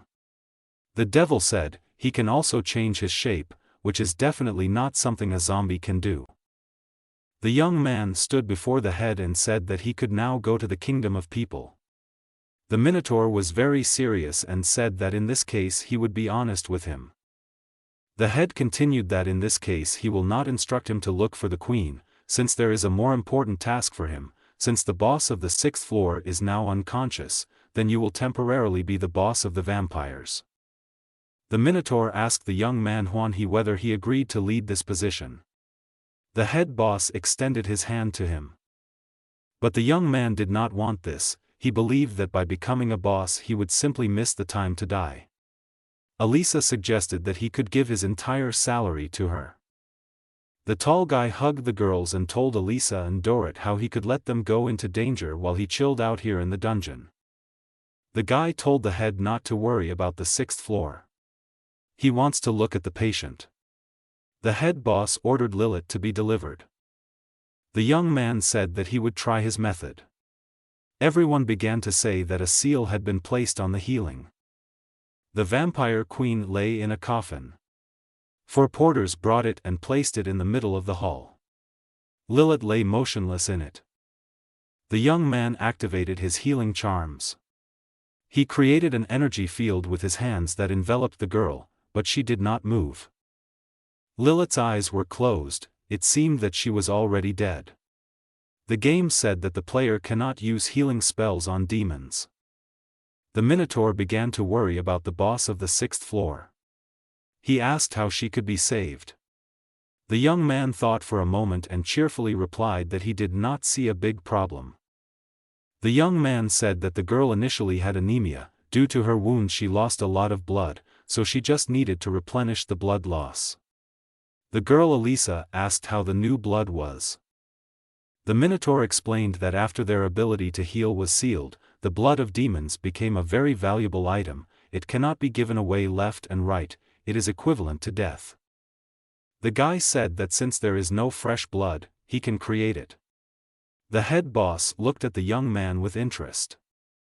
Huan He activated the summoning charm. The energy field drew magic circle signs on the floor. The girl Elisa said that this is a top-level summoning charm. The boy raised his right hand and said, "Come." The magic circle opened and Lady Pig appeared. She told the young man that she was at his service. The Minotaur thought how a guy, being at level 5, could use a level 40 spell. The young master ordered the pig to come to him. The young man told the pig not to worry, he just needed help with something. When the animal approached him, Huan he stuck a needle into it and drew blood. The young man approached the head with the blood in a test tube and said that they needed to inject the blood into the body of the vampire queen, and then he gave a prescription for the medicine that she should take. Then asked if he could go to the human realm. The main boss said that if he was so eager to go there, then let him go. The Minotaur said loudly for him to remember, it doesn't matter whether he finds the queen or not, but he must be safe and sound because he is their only hope for revival. Elisa, Dorothy and Huan He, who were preparing to go, that there was no time to waste, so they needed to prepare their clothes and hit the road. The three of them walked towards the human kingdom. They walked for a long time. Suddenly the young man tripped over a stone and fell. When he fell, he turned back into a teddy bear. Dorothy, who was closer to him, ran up and grabbed him. The kid said that he used a large amount of mana, so now he cannot use force. Elisa said that even the spell of modification had dissipated, how would they now make their way into the kingdom of people? The toy said that she needed to rest a little, in Dorothy's arms. At this time, three adventurers who stopped for the night in the forest lit a fire. They cooked partridge for dinner over the fire. The bird was very tasty, so everyone who tasted it praised the food. These were hunters, they wanted to catch a succubus. One of them said that he had agreed with the head of the black market that he would bring a succubus. The hunters were upset that they were returning from the hunt with nothing. One man said that the head of the black slave market wants beautiful girls, so they need to catch a couple of girls. Another hunter said that this is not good, if they are caught by the kingdom guards, then it will be bad for them. The third said that he was very suspicious. The one who proposed all this said that no one from security enters this distant forest. Suddenly they heard footsteps, someone was walking along the path. All three of them hid in the bushes, near the path. Looking out from behind the bushes, the hunters saw two girls in raincoats. Despite the clothes, the men realized that the girls were young and had beautiful figures. The adventurers planned to capture them. Elisa started looking in all directions and said that someone was watching them. Dorothy said that she is not making things up. Mishka said that his stomach hurt and he would go into the bushes. Suddenly the girls heard a chase. Three people quickly ran after them. One shouted to the beauties, "Stand still." The adventurers performed their signature number in front of the girls. They were very happy and did not believe in their luck. Each of them, looking at the girls, thought. One told their leader that he had already seen these girls somewhere. The leader said that don't they remember, these are the bosses of the Dungeon of Despair. Another man said why the girls went so far from the dungeon. The leader said that it doesn't matter, the main thing is not to miss them now. He took his bow and loaded an arrow. It was a trap arrow, which he had already used to hunt the devil before. I figured out the hunter's plan and said that such a trick would not work on a succubus twice. The girl prepared how to respond to the attack. She sent hearts towards the arrows, which, when they met the arrow, broke it. But a sharp piece of the arrow still hit Elisa right in the forehead. Then immediately the green vine began to grow quickly and wrap itself around the girls' bodies. They still fell into a trap.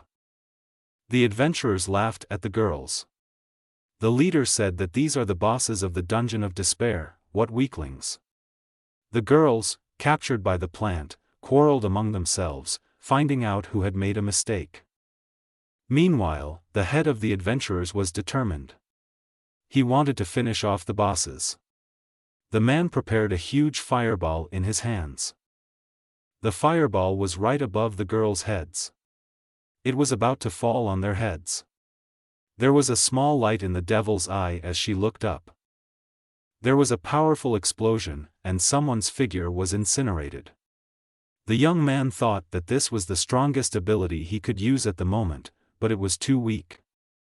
The young man thought that there was no one nearby like demons, so he had no chance of dying. The young man said that he came up with an excuse to go and die, but it didn't work out. Huan He saw a powerful explosion. He was very happy and said that he had an idea. A powerful explosion thundered and made a large hole in which two girls found themselves. They crouched to the ground. Dorrit, I thought that they had lost again. Three hunters surrounded the pit and laughed. They were very happy with the catch.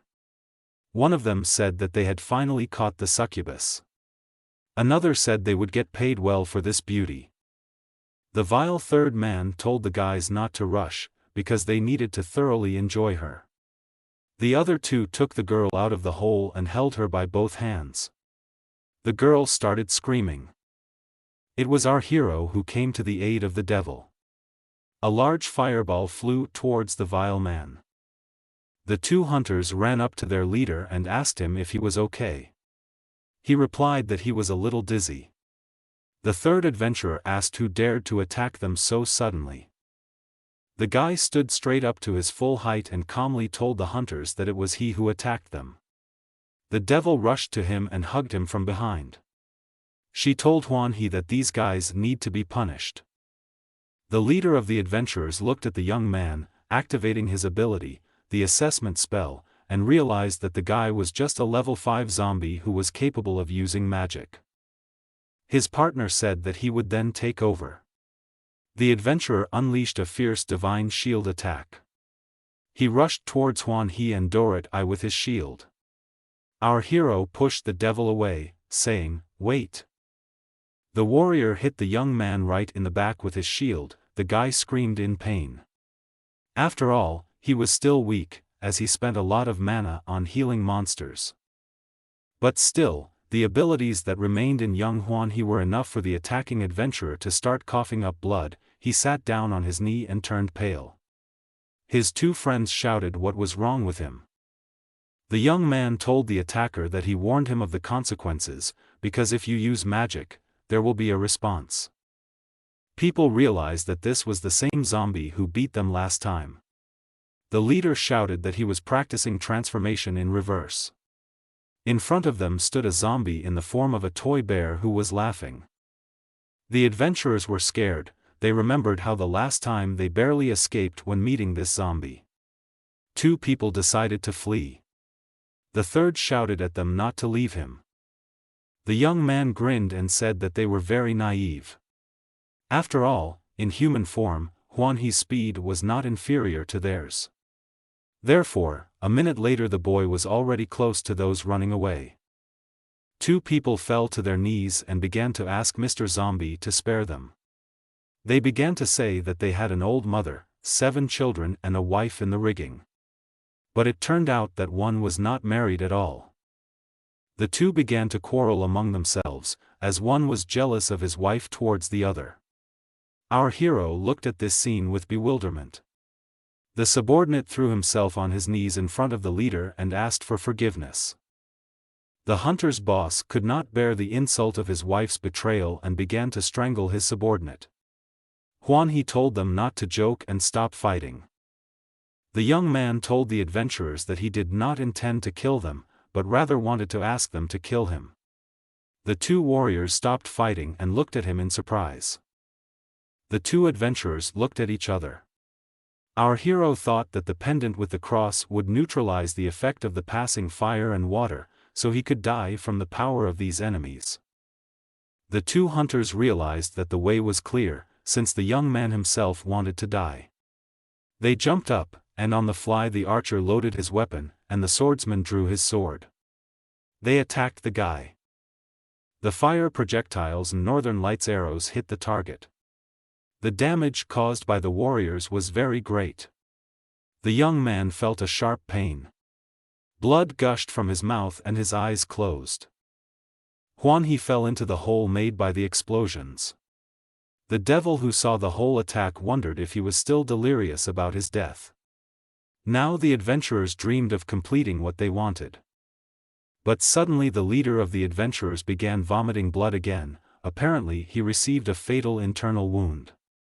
The accomplice said, looking at his friends, who knew that the boss and friend would die so quickly. The third adventurer was happy about this, because now all the money for capturing the succubus will go only to him. He approached the hole where the young man was half covered with stones. The young man told the third adventurer to finish him off. He said not to rush, because he had more important things to do. The young man asked what was the matter. The third approached the girl Dorodai and said that he first wanted to initiate her into a slave. He put an iron chain around her neck and said that he would get 20 times more for a succubus than for an ordinary girl. The adventurer, pulling the chain that was put on the girl's neck, said that thanks to the fact that the young man did not resist, he would now be a rich man, because perverts would give a lot for a succubus. The third hunter decided to have fun with Dorodai, as he said that he wanted to touch the goods with his hands. Our hero jumped out of the hole and stood in front of the girl, protecting her. The girl felt that the young man was trembling all over and sweat appeared on his face. But he couldn't allow a man to bully girls. The adventurer said that he was ungrateful and would now get his due. The man used his skill to make a huge fireball to throw at the young man. The guy defended himself with a blow of thunder. The man was successfully attacked with thunder and lightning, so that his body was covered up to his chest with stones and earth. The hunter called the young man a vile demon. Having emerged from the rubble, the adventurer began to run away and shouted that he remembered the zombies, and next time they would not let him go so easily. The young man shouted, "Stop!" But people ran away without looking back, and the third was joined by his accomplices. They all disappeared into the forest. Our hero was completely exhausted. He lost so much mana that he became a zombie toy and fell to the ground. All three, Elisa, Dorodai and Hwanhee, in the form of a toy, lost a lot of strength. Someone scared the birds. The flock was circling over the forest. The adventurers, having run some distance, stopped to catch their breath. They were glad that they managed to escape. But they were upset that they had to return without loot. Still, the leader had a plan. He said that they needed to return to the border and then kidnap 2 girls. All 3 of the hunters walked along a wide forest road. The 2 subordinates said that their senior was very smart for coming up with such a good plan. Meanwhile, Elisa came to her senses. She immediately attacked her 132nd zombie for not protecting her from the fireball. Mishka told her that he took ointment for burns with him. The girl smeared ointment on her face, so she immediately felt better. The little creature said that she did not appreciate him. Elisa already looked much better, but Dorodai was still chained in a chain that tightly squeezed her neck. She asked to be spared this first. The master necromancer mockingly said that the great powerful Dorodai needed help. The boss of the 5th floor became nervous and screamed to quickly free her from the chains. The boss of the 3rd floor told the prisoner to ask her politely.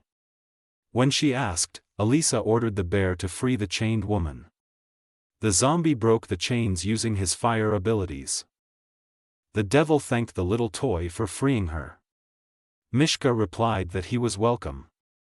Dorodai said that he bravely defended the girl and touched her heart. The devil hugged the little toy and pressed it to her. The baby also reached out to her. She kissed him right on the lips. The zombie master screamed what they were doing. Dorodai shouted to her friend that now it was her turn. She activated her defense aura and approached the zombie master. Elisa received a light attack from the succubus and immediately said that she was wrong and was mistaken. The game issued an inscription that the player Hwanhee received permanent gratitude from the beauty and from now on has the title, Lucky Libertine. The kid thought that he had gained some unnecessary skill. The 2 girls set off and told the zombie to hurry up. The zombie master had bloody wounds on her face from the devil. The next day, not far from the border where the human kingdom begins, 3 travelers stopped. They walked for a very long time and were tired. The girls said that they needed rest. The little creature stopped and said that before entering the city he needed to modify his body. Moments after activation, he took on human form, becoming Hwanhee. The devil began to hug a tall guy in a light raincoat. She said that in human form, he is so handsome. The boss of the 5th floor hugged him tightly. His ability activated.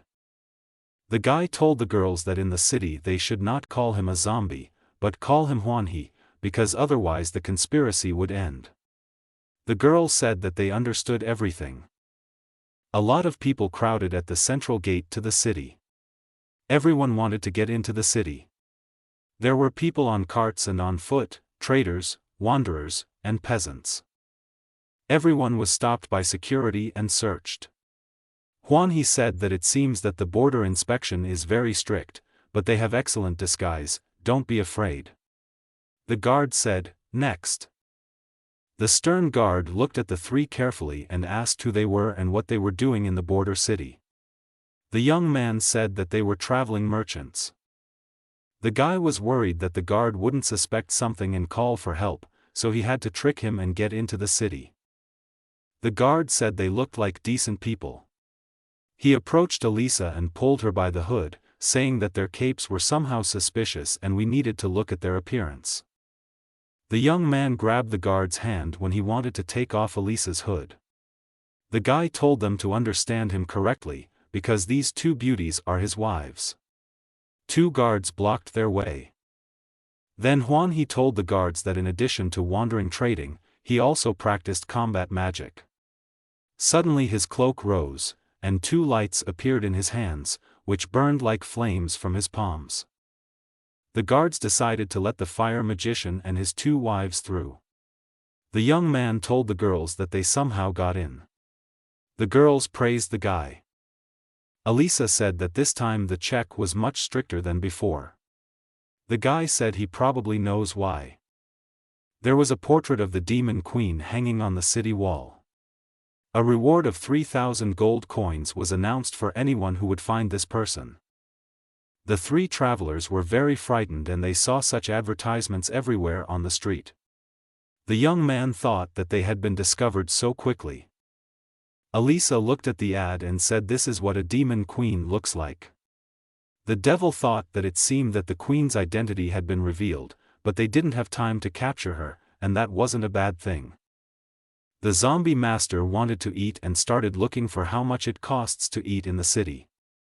Hwanhee also looked at the other world's potion. Dorothy was nervous about this and told them that they were listening to her. The devil had no choice but to hit the guys on the head and throw them into the gateway for an educational conversation. The boss said that now is not the time to fool around, we need to find the demon queen. The zombie master offered a solution to the problem. Elisa offered to call on her charges, and they would walk around the city in crowds and find traces of the queen. The devil said that she had never heard a more stupid proposal, not all demons have brains. The master got angry and told them to come up with a plan themselves. Hwanhee suggested finding a tavern where all the rumors in the city gather. The devil began to hug him, snuggling closer to him. Three travelers walked through the city. The girls were very angry with each other, each of them dreamed of leaving the city to get even for everything. Hwanhee tried to reconcile them by talking about the danger of being discovered. He thought that in this case it would be easier for him to die when people killed him, but what would happen if the girls were captured because of him? The young man learned that near them there was the Blood Moon Tavern, where adventurers from all over the world gathered. As the three travelers approached the tavern door, they heard voices inside the building. One person said that the level 83 Celestial Crusader was defeated by some small zombie. Everyone screamed. The girl knight inside said loudly that although this zombie is only level 5, its strength is colossal. Another guy said that he saw with his own eyes how Mr. Edward lost. Hearing these words, the three travelers realized that they had stumbled upon those knights who were in the dungeon with Edvard, so they immediately at the door wanted to turn around and go back out. Suddenly the tavern clerk called out to them to come to the table. The owner asked what they wanted, food, drink, or if they had come for a task. The young man said something indistinctly in response. It became suspicious. Everyone who was at the tavern looked at the travelers whom they had never seen here before. The devil laughed and shouted that they were also selling news. The tavern owner called for them to come in. He thought that if they were discovered, he should detain the adventurers to allow the girls to escape. Suddenly the girl knight said that these people seemed so familiar to her. Knight Inima ran forward and told the travelers to stop. The swordsman looked at them without stopping and said that they looked suspiciously like the demons of the Dungeon of Despair. He decided to come forward and said that he was kidding. How could there be demons in the city? One of the adventurers who was sitting at the table and drinking beer said that now the demons can leave the dungeon, and this is confirmed by the announcement throughout the city. Another person said that now the demons are well prepared and have infiltrated the city, so he is giving a reward of 200 gold to anyone who finds the reason for their appearance in the city. Knight Inima said that the travelers should not avoid answering and the women should show their faces by removing their hoods, since they are very similar to the bosses of the Dungeon of Despair. The swordsman shouted loudly and grabbed his sword that if they don't want it in a good way, then it will be in a bad way. The girls decided that they would remove the hoods themselves. They said they hoped everyone would leave them alone after this. Everyone in the hall was amazed when they showed their faces and shouted that the girls were so ugly. He told the adventurers that fools are lucky. He tried to joke and said whether the bosses he knew had black eyes. The girl knight said that there was always a zombie hanging around the masters, who should be next to them, but he wasn't. The young man joked that he didn't look like a zombie. Then the three knights decided to leave the tavern. Finally, Inima said that if a strong adventurer appears, then let them give him his task, to kill the little zombie. He and his two beauties stayed in the tavern. Our hero came closer to the clerk and told him to tell him everything he knew about the demon in the city. The owner began the story of what happened 3 days ago. On that day a guest came to their tavern. There were a lot of people in the hall. All the guests sat at the tables, ate delicious food and drank beer. A guest in a cloak with a hood raised his hand and turned to the owner, shouting where he could eat deliciously. The owner said that this tavern is famous for its dishes. Other people in the room confirmed this. The guest said, "Then bring everything you have here." The owner was very surprised, but did not contradict. More and more plates of food appeared on the table in front of the guest, which were immediately empty. The traveler ate with great appetite.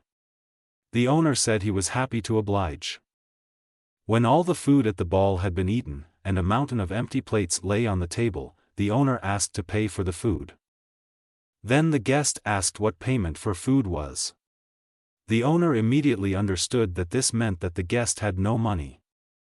This particular tavern owner was a boxing champion. He got very angry and said that the guest wanted to eat for free. All the people began to watch how the scene would end. Then a gentleman intervened. He had a black bandage over his eye. He was dressed decently. He said that the guest was an interesting girl who, in his opinion, looked good. The girl was silent. The master continued, holding a large metal chain in his hands, that if she wants to become his slave, he will pay all her debts for food. He laughed and said that silence was a sign of consent. The man reached out his hand to the girl's neck to put a metal chain on her. But the girl resisted in some way that the one-eyed man shouted, "My hand." He didn't understand how it all happened. The strange girl's eyes flashed. No one else said anything to her. Since everyone was amazed, when the girl took off her hood, everyone saw her round large horns on her head, a demon. The girl asked the owner, who was trembling with fear, if there were any other cool places in the city to have fun. He said that to the west there lived a motley population, but to the east of the city one could have fun. The demon walked along the entire hall, but no one even made a sound in her direction. The one-eyed man turned pale as his hand was cut off from his body. He was on one knee. On the threshold, the girl put on a hood and, turning around, told everyone that the food here is not bad, so she will come back next time. She quickly disappeared into the street. All the people from the tavern began to run around the city and shout that there was a demon in the city. The demon queen was thinking about where she should go next to have some fun. She was happy with everything and full. The tavern owner thought that he needed to tell the head of the city so that he would give the order to arrest the demon, and also set a tidy sum as a reward.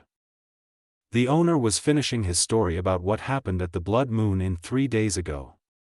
In the end, he said that he didn't see the demon anymore and didn't even know if he was in the city. Our hero thought. The young man asked the tavern owner if he could buy a map of the city from him. He replied that yes, of course. Then the owner of the establishment handed the guy a card. He thanked the owner for his hospitality and returned to his wives. The young man unfolded the map, and the devil said that we should look for the demon queen in the east. The guy said that looking for her in this way is like looking for a needle in a haystack, so it's better to split up and they should go to the fun places in the east to find traces. Then the guy said they were moving out. The three Elisa, Dorothy, and he left the tavern. They decided to split up to search. The young man told the girls that they must not reveal their identity under any circumstances, even if they found the queen. The zombie master told the guy that he would stop bossing around. Each of the three went in their own direction. The young man thought that he had finally gotten rid of these two, so now no one would stop him from dying. The guy had a map. He unfolded it and realized that if he walked along this street, he would end up in the eastern part of the city. The traveler came to a large cathedral, which had 2 high spears with crosses at the top. A large staircase with many steps led to it. Our hero climbed the steps and looked inside. He asked who was there. A female voice answered him, "Lost soul." It was the nun Saint Siphizoe, a young girl dressed in a long black cassock. She asked if he needed divine help. The temple servant told the young man how she could help him. The guy was surprised that the girl was very beautiful. She was not inferior in beauty even to the CEO of the Chjenchan Utsain Corporation. But the guy drove away such thoughts. Now is not the time for them. He thought that holy charms could hurt or even kill evil spirits, so if she used purification on him, he might die. He decided to tell her directly.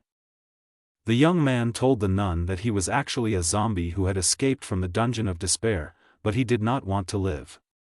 Then he asked Saint Siphizoe, "Can you kill me by purification?" Suddenly the nun laughed. The young man was taken aback and said what was funny. A moment later the girl said, wiping her cheek, that he was very funny. After a moment, the nun said that despite the fact that she had lived all her life in the church and had never left the border town, even she knew that demons could not leave the dungeon.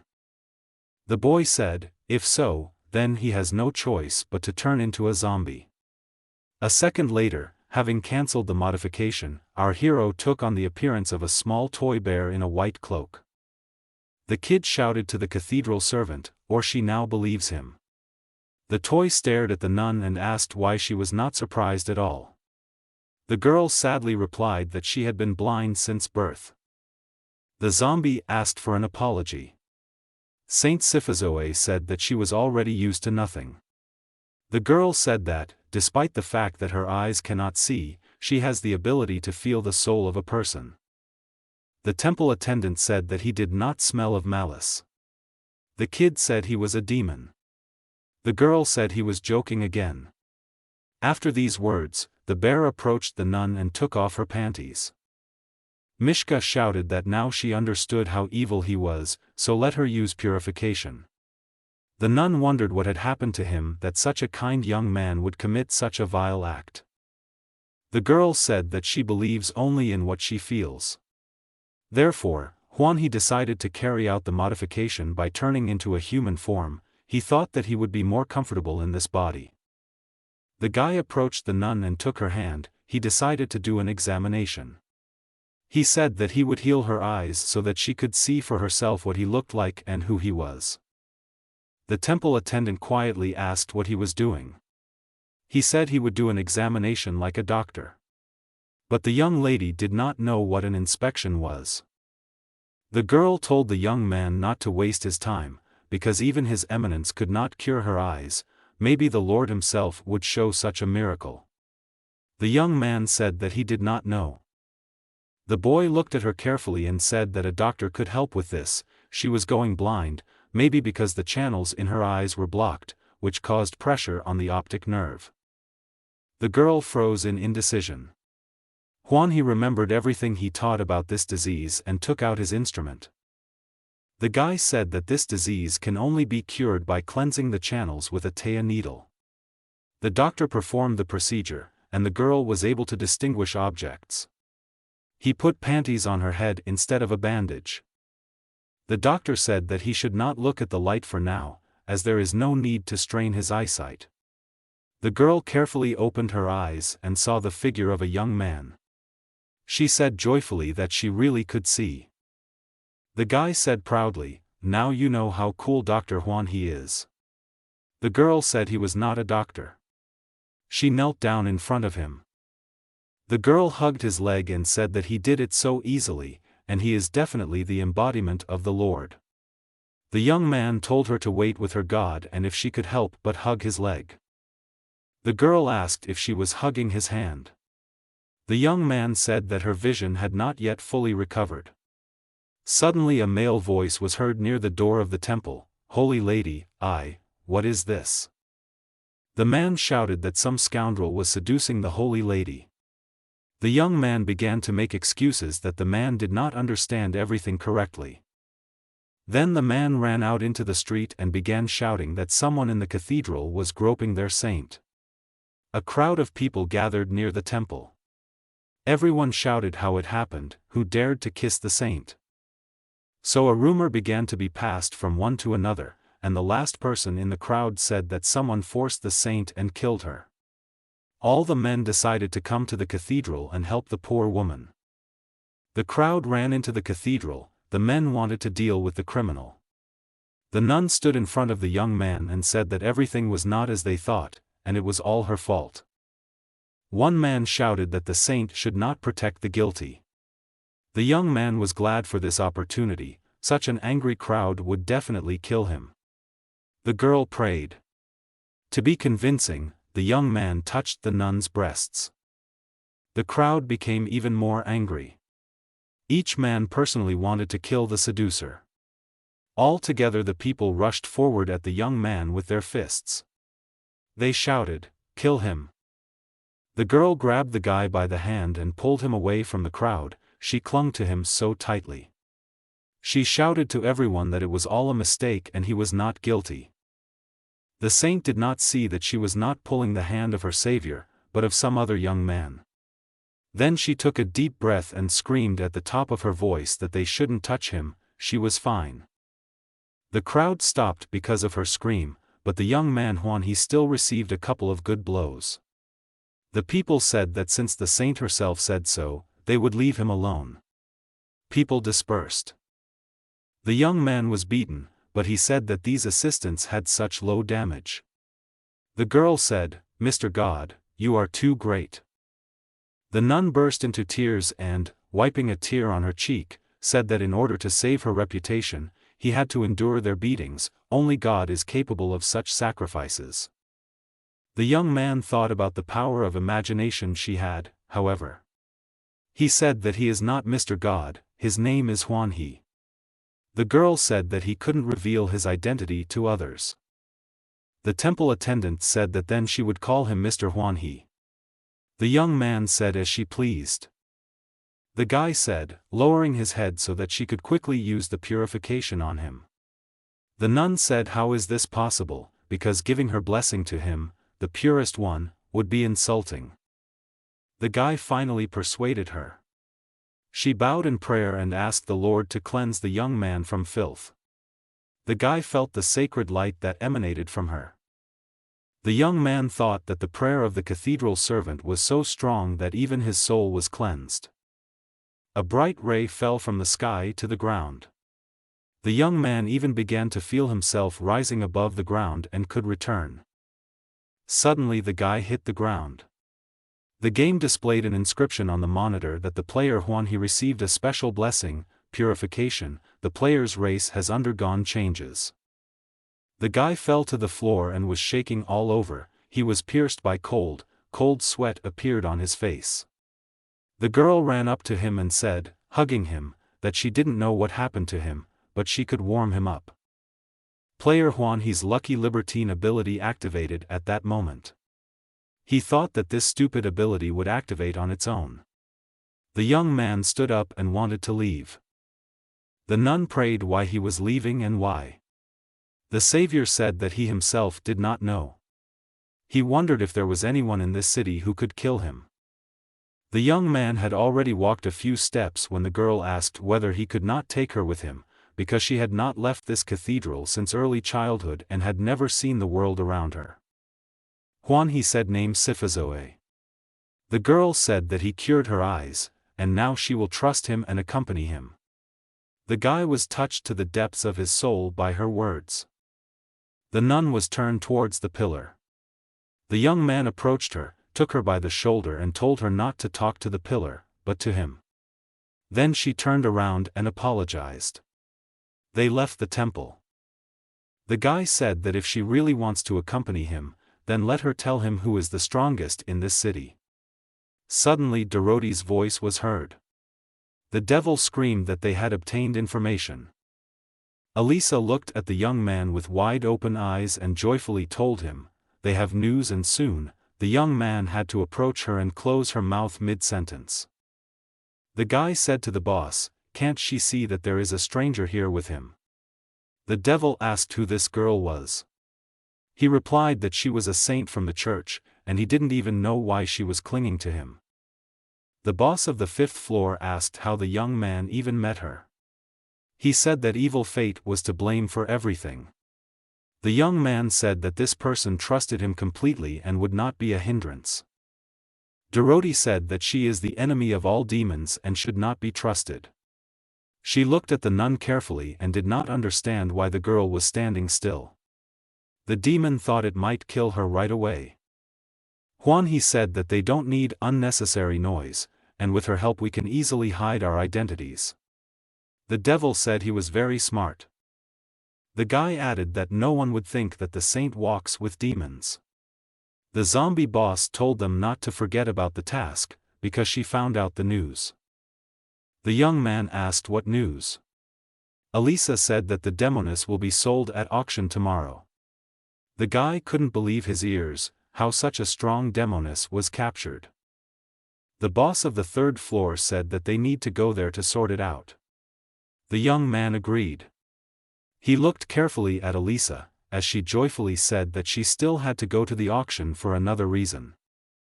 The girl said that they would sell new perfumes and handbags there.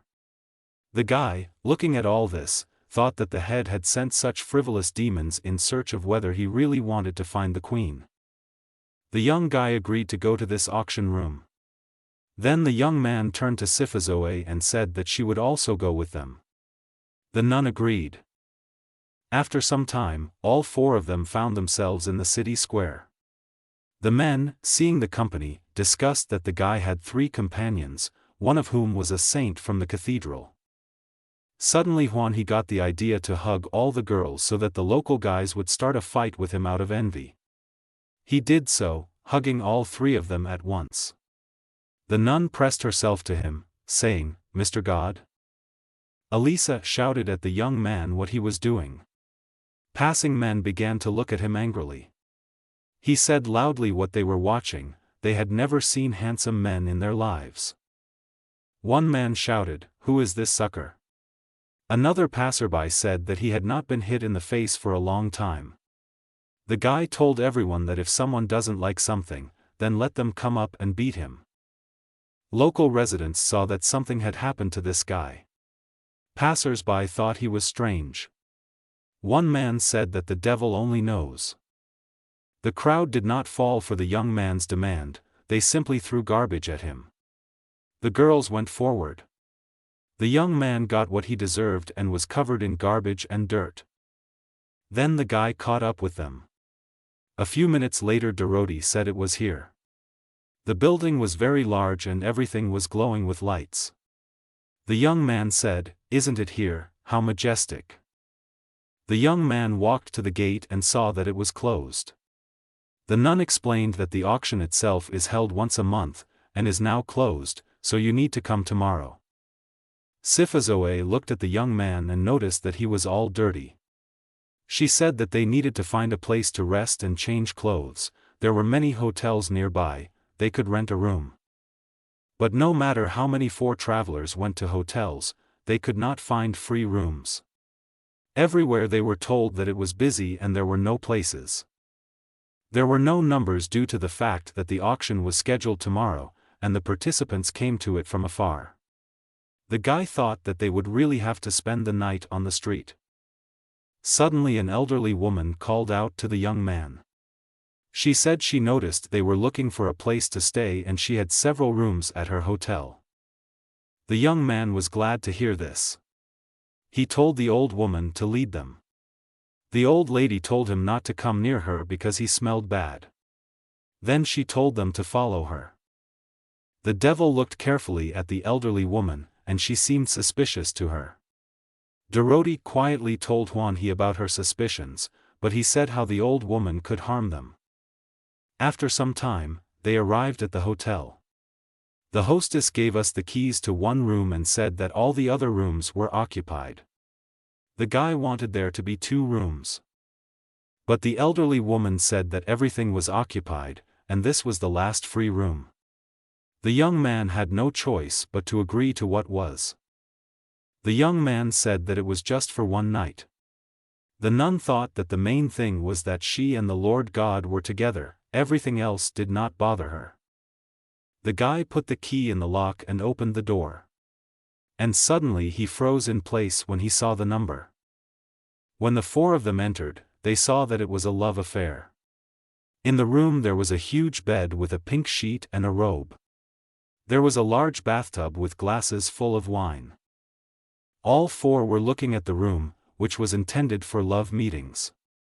The young man said that he did not know that there were such places in this world. The girl started trying on clothes from the closet. They were all very open and sexy. The nun asked what these unfamiliar clothes were. The guy said she needed to grow up. Elisa interrupted them. The zombie boss quietly told the guy why this nun was pestering them. Moreover, she always calls him a god, and this is the most important enemy of the demon queen. The young man explained that the nun thinks that he is the incarnation of God, but this only plays into their hands. Elisa agreed that this made sense. There were many other things to enjoy in the room. The guy took the handcuffs, which were not simple, but latched themselves. The young man told the girls not to touch anything in the room.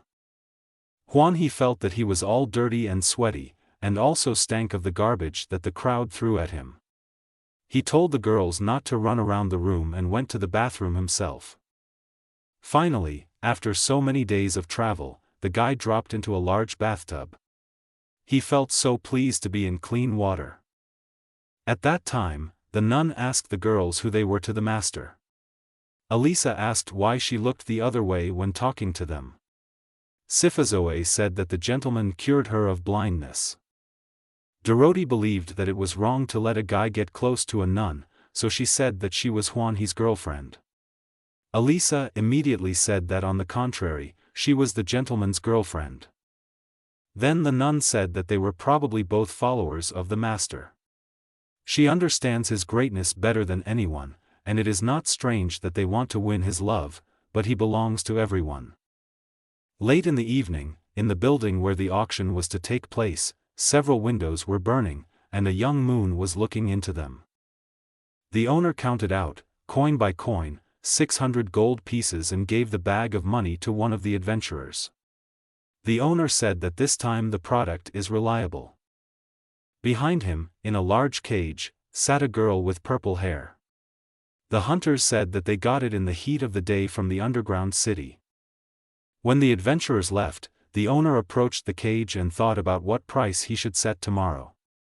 He looked for a long time at the prisoner in the cage, who was sitting on the floor with her legs tucked under her. 3 hunters left the building.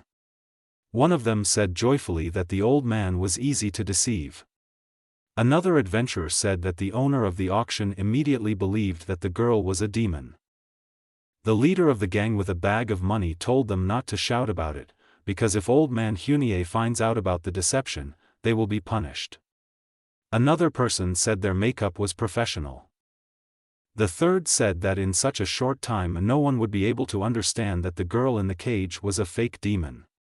The leader said they should be careful anyway, but now they are going to spend money. He stared at the painting that was hanging in the bathroom. He said that there was something wrong with the painting. It seemed to the young man that from the picture it was as if someone was looking at him, there was someone's eye there. At this time, the door to the inn opened and the 3 adventurers walked inside. The leader shouted to the old woman who was sitting on the chair that they had arrived. The hotel owner told the guys why they were making such a noise. It wouldn't be good if they brought someone here. The leader told the hotel owner that she was spying on everyone here again. In one room, there were many enchanted tablets. The old woman said that many gentlemen had arrived because there was an auction tomorrow.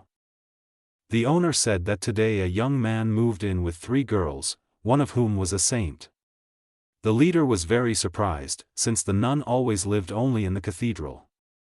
The leader asked the old woman to give them an enchanted tablet with which they could spy on the nun secretly. The elderly woman gave the adventurers a sign. As soon as the 3 men bent over the screen and saw Sifazoe's breasts, they then received a strong blow, which temporarily damaged the guy's eyes. The 3 of them screamed in pain. The old woman realized that since the sign was destroyed, the guests in the room realized that they were being watched. The old woman shouted at the men, calling their names. These were her sons. 3 girls in nightgowns and a gentleman went downstairs and found a room with enchanted tablets, with the help of which the old woman monitored all the hotel guests. But the room was empty. The nun was very angry. She said that those who dared to follow her and the Lord God are blasphemers and punishment will overtake them. The room was found, but who exactly was watching them?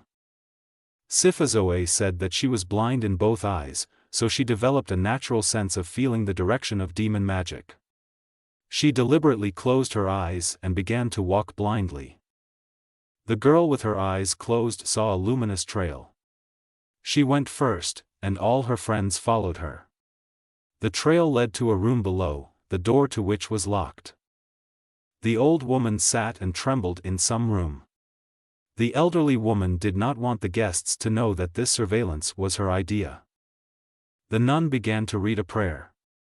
Light energy began to glow in her hands. She said, "I pray, grant me strength." It was something similar to a fireball, which the girl threw towards the door. The young man saw how much the nun had changed. Since they left the cathedral, her strength had increased.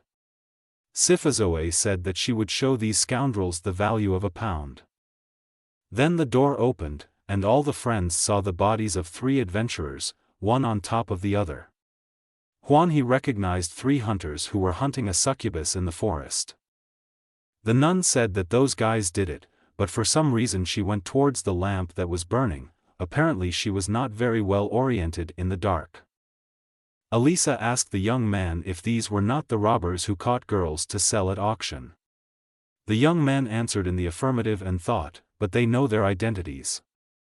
The young man thought that they were still unconscious. "But if they wake up, they will recognize them." The devil suggested that she could kill them. Suddenly one of the adventurers woke up.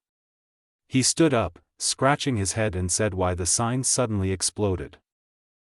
He had no choice but to beat the guys until they lost their memory. The bosses of the 3rd and 5th floors also helped him in this to take revenge on the guys for all the atrocities they did. The old woman silently, through the crack, watched all this. She thought that she would rather sacrifice her sons than have her hotel business suffer due to the revelation of the surveillance. The elderly woman did not want her surveillance secret to be revealed. The young man and the bosses of the 3rd and 5th floors were a little tired. 3 hunters lay beaten, one on top of the other, unconscious. Huan he said it was done. Then he looked at the nun, who was desperately struggling with the counter, mistaking her for the offenders. Sifazoe said she only destroyed their crime weapon. Our hero said that he believes her. He wondered how she pounded the iron stand for so long. Did her hands hurt? Still, for the sake of safety, the nun used a memory-erasing spell. She prayed, then the energy of the spell glowed in her hands, and she directed it to cleanse the evil in these evil people. The 3 guys felt hot waves in their bodies. The saint said that she cleansed all the evil in their bodies, so they have no memory of the evil they created unless someone from outside reminds them of it. Elisa approached the leader. She saw that there was a bag of money lying next to him. The boss happily said that they were rich and took the money for the business. After that they decided to run away quickly. The hotel owner entered the room saying that they were finally out of here. The old woman approached her eldest son and asked how he was feeling. The adventurers did not remember anything. The saint's spell really affected them, so their mother wanted to restore their memory. She asked them what their family motto was. But the guys were silent, unable to remember anything. Mother became angry with them and said that they were dishonoring the memory of their father. The old woman told them the motto, "Lust is a grave sin." They remembered everything. One of the brothers said that he saw these people somewhere and beat them. Elder brother said, how could he forget that he and the girls are demons from the dungeon? When the friends went to their room, the young man said that, despite the memory loss of these people, it was not safe for them to stay here. The devil said that they would only stay for 1 night, because they couldn't sleep in the open air. There was a huge hole in their room because the wall where the painting hung was destroyed. Elisa said that fixing the wall is as easy as shelling pears. The devil was surprised that she knew how to do this. The master necromancer created a sign on the floor near the hole and summoned a wave of zombies, who, with their bodies, closed the hole. The boss of the 3rd floor said, well, everything is ready. Suddenly everyone attacked Elisa. Why was she using necromancy here in the city? The guy told her she was crazy. Then the light destroyed all the zombies. The saint said that she did it. The bright light flashed and went out. The saint said that she had a feeling of disgust and used the holy light. Then the guy decided to repair the hole himself, using his own method. He thought about how traveling with these fools was like walking with the sword of Damocles over his head, but he wanted to die. He worked near the wall and said out loud his thoughts about wanting to die. Dorothy, hearing him, said why the guy always wants to die. The nun was surprised that she did not understand this. The saint said that the master only wants to cast off the shackles of the flesh, which will lead him to a great choice. The bosses of the 3rd and 5th floors looked at each other. They thought that the saint was very stupid. The young man applied the art of alchemy, and immediately a sign appeared on the floor. The guy activated this ability, and the wall was sealed with the help of his magic. Sifazoe liked the work so much that she clapped her hands. The young man said that they need to go to the auction tomorrow, so now they need to go to bed. He told the girls to sit together on the bed, and he would go find a sleeping bag. The nun said that the gentleman deserves to sleep on the bed, and began to pull him into the bed. All 4 of them lay down. Elisa and Dorothy lay on either side of our hero, the saint a little to the side. It's morning. The room was illuminated by the sun's rays. The saint sat up on the bed and stretched. She slept well, but the guy was on a roll. His level of skill as a successful libertine again increased. When the saint approached him, he hurriedly stood up and said that he needed to get to the auction as soon as possible. A couple of minutes later the friends left the hotel. They walked towards the trading building, where they had approached the gate yesterday. The auction hall was full of people. Since it was held once a month, there were many wealthy shoppers here today.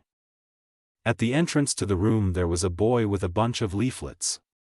The boy shouted that he was selling the newest list of auction items for just a piece of silver. The young man asked the nun whether such a list could be bought. Sifazoe said that each auction list of items is kept secret, which adds to the sense of mystery. But some buyers want to know what's being offered at auction in advance so they can be better prepared. The devil came up and told the guy to give her the list. The bosses saw that the list included new perfumes, bags, and clothing. The guy, turning to the nun, said that only she was different from these two. Sifazoe said that she does not like worldly goods. The nun said that she could accept something from her followers as a gift. The young man was tired of the fact that the girls were staring at the sheet with the list and discussing something, so he snatched the sheet from their hands. The four friends continued on, the young man leading the way. Elisa and Dorothy ran after him. They told him to return the list to them. Near the entrance stood a girl in a very revealing outfit. She was wearing a swimsuit with a ponytail and bunny ears on her head. She said that the entrance fee was 1 gold. The young man showed her the nun Sifazoe and said that there might be free entry for saints, but the bunny girl said no, everyone has to pay, but VIP seats can be organized for them. Then the young man bought tickets for all four of them. The girl finally said that she wanted them to buy the necessary goods. The friends proceeded to the hall. Elisa and Dorothy competed to see which of them would run there first, they were in such a hurry. It was still dark in the hall, they were among the first to arrive. The four friends proceeded to the front row, after all, they had the first seats. The guy was embarrassed, Elisa was very glad that they had first places. She spoke loudly and attracted other people's attention. Suddenly, behind the first row, the young man saw the girl knight and swordsman Inema. The young guy thought, looking at the three buyers, because somewhere he had seen them. He pulled the hood over his head. The girl knight told Inema that these were the traveling merchants they met recently in the tavern. The knight told our hero that since he was here, he probably had some money. The swordsman said that he didn't care who they were, but if they stole something from him, they would be in trouble. He said quietly that he understood. The nun praised him for his prudence and patience. Suddenly the stage lights came on. The leading girl appeared there, in a black swimsuit and with bunny ears on her head. She said, "Welcome to the 99th Tello auction." The audience began to rejoice. Our hero said why they were so excited. Inema said that the auction is a solemn ceremony for the border town, but a hillbilly like him cannot understand. The presenter continued that she would not torment them and would offer them one lot. Two other girls carried out the object under a black cloth. The fabric was opened, there were boxing gloves from the king of boxing for 100. The starting price was announced and buyers began shouting out their bids. The price doubled and tripled. But suddenly Inema abruptly announced a price of 500 gold. The guy was clearly confident that he would win. The presenter counted to 3 and said that the item was sold. The swordsman was very glad that now he would have these gloves in his collection. Our hero thought that the rich major had lost 500 gold in the first lot and was afraid whether the money that the head had given him would be enough to buy out the demoness. He only had one small bag of coins. The nun asked her master that he had no money. He admitted that there were difficulties with this. Then she took out a small black card and handed it to our hero. She said it was a credit card and he could buy whatever he wanted. Suddenly the knight who was sitting behind shouted that this was a black credit card, and in order to be given it, you need to deposit 10,000 gold into your account. The young man asked the nun where she got so much money. She said that these are donations from the temple parishioners, so thanks to this card, she can afford anything. Meanwhile, the presenter announced the second lot. Two girls, dressed in black swimsuits and with bunny ears on their heads, brought something under a black cloth. At this time, 3 adventurers, whom our heroes had beaten in the hotel, entered the hall. They noticed their enemies sitting in the front row. But Juan he didn't see them. At this time he thanked Sifazoe. The younger brother suggested immediately revealing the identities of the demons and attacking them all. But the foreman said that since they were at the auction, they should buy something. The foreman said that they would wait until the demons started wasting money, and then we'd tell them, there's no need to rush so much. The younger brothers agreed. The auction continued, the second lot was sold. The presenter announced the third lot for women, a set of cosmetics from the famous company, which is in a single copy. All the customers wanted to participate in the auction for this lot. Elisa and Dorothy opened their mouths, looking at the jars of creams. The bunny girl said that cosmetics are only 500 gold, beautiful girls do not miss your chance. There was a noise in the hall, women and girls shouted out their price for the lot. The price has already been raised to 1100 gold. Suddenly Elisa shouted, 1200 gold. Dorothy shouted, 1300 gold. Our hero asked the bosses where they got the money from. They said they didn't have that much, but he had a black card. The guy said that it was not his money, but Sifazoe's. But Elisa told him quietly that they are demons and therefore stealing people's money is a common scam. But for now they were distracted by conversation. The presenter said that the cosmetics were sold for 1800 gold.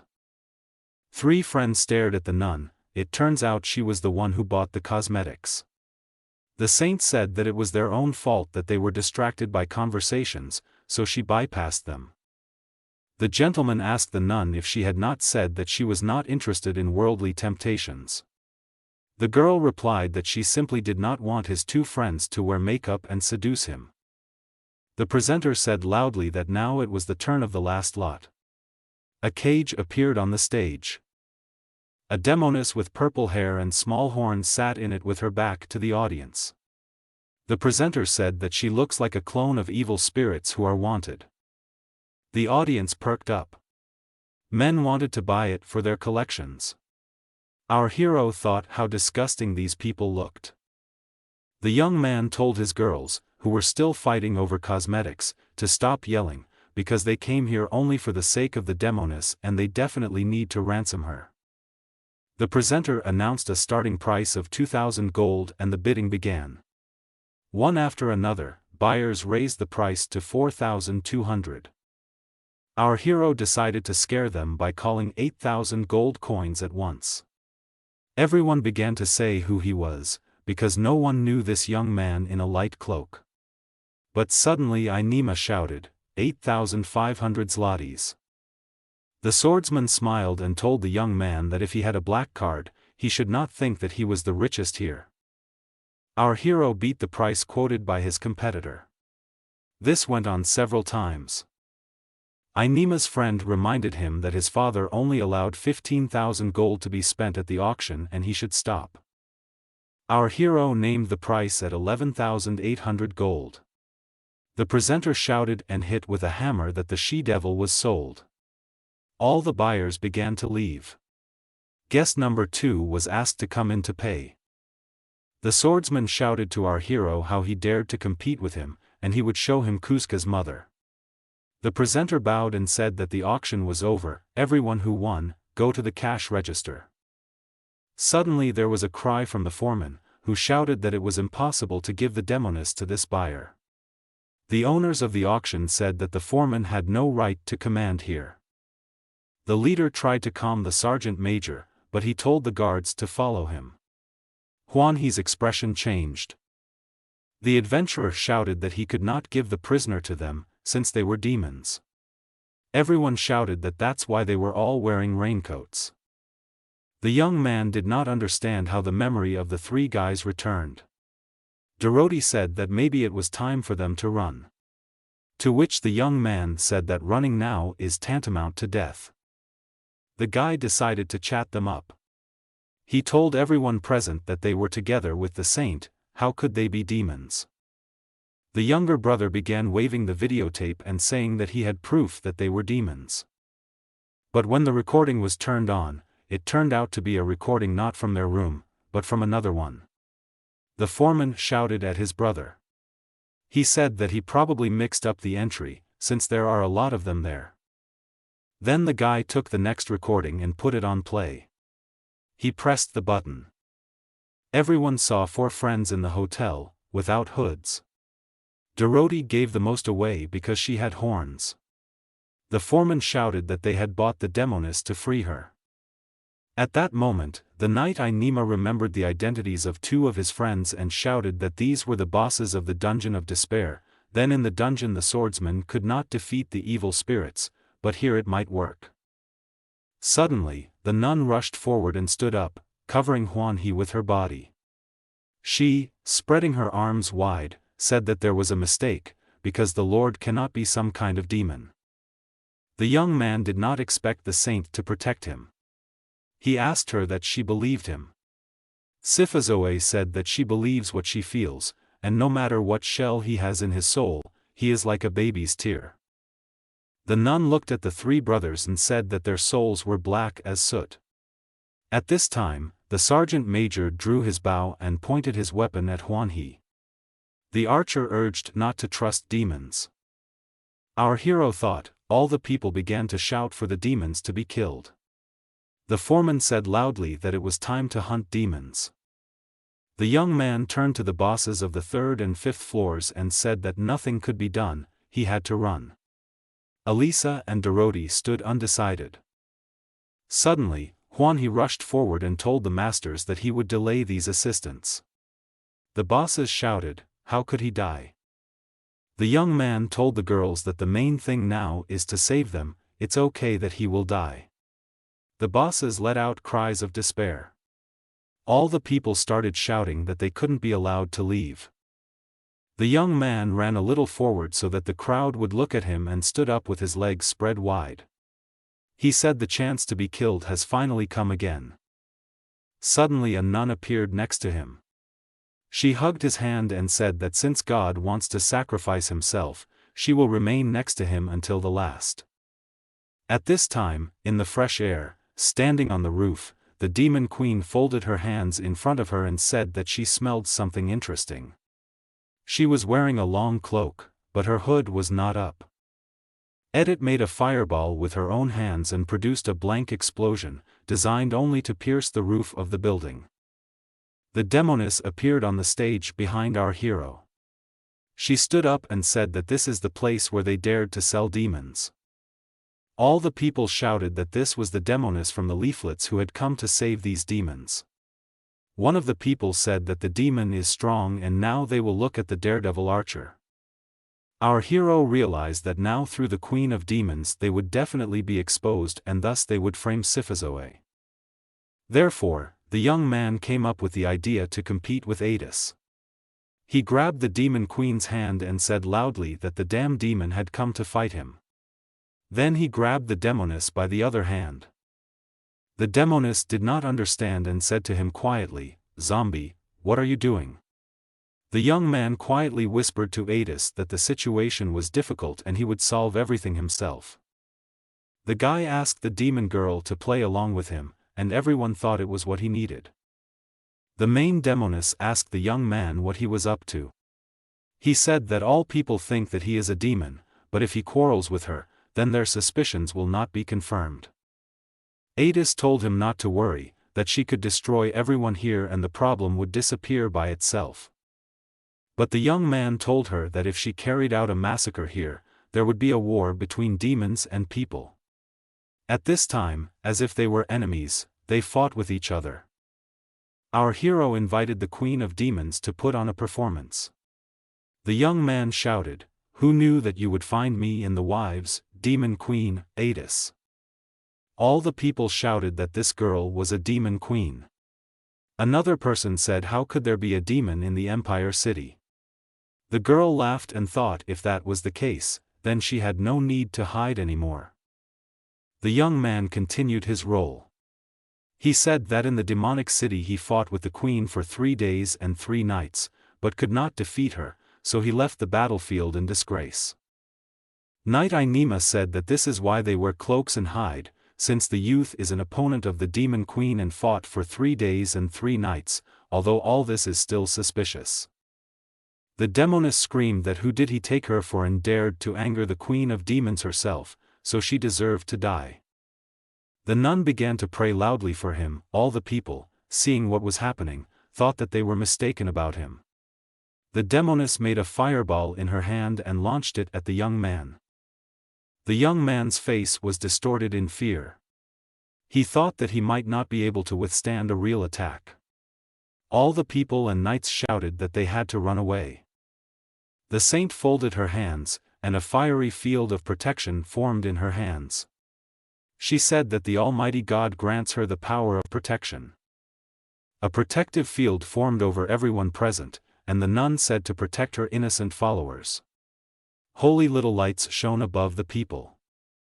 All the people shouted that the Holy Virgin and this young man were protecting them. Those present no longer felt the pressure of demonic force. The demoness shouted to the young man, or he was ready to fight her. He answered yes. The young man thought that if everything was serious, he would be in real danger. But, in the end, the guy wanted to die for a long time. In addition, this will remove suspicion from the nun and the bosses. The young man decided to use a modification, a sacred zombie. In the blink of an eye, the young man's wings grew from behind. They were bright yellow. The saint, seeing this, was stunned.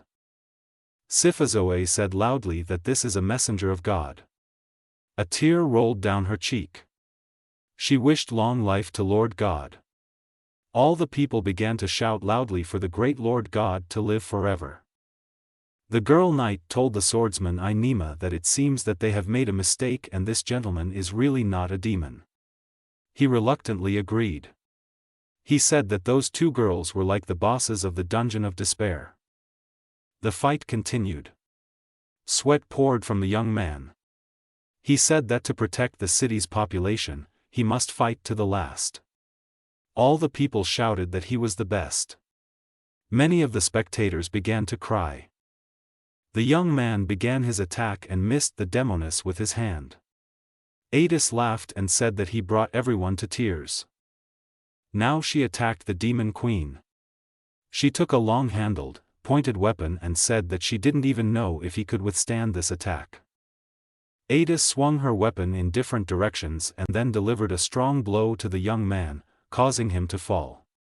He felt very bad. The guy might not have been able to withstand such a second blow. Suddenly he felt a surge of energy, as if some new forces had poured into him. He got 4 golden wings. He received the demonic transformation of Holy Zombie. Adis attacked with fireballs again and again. It's good that the young man managed to cover himself with his wings like a shield. The demon queen, in her final attack, felt pain when she hit the young man.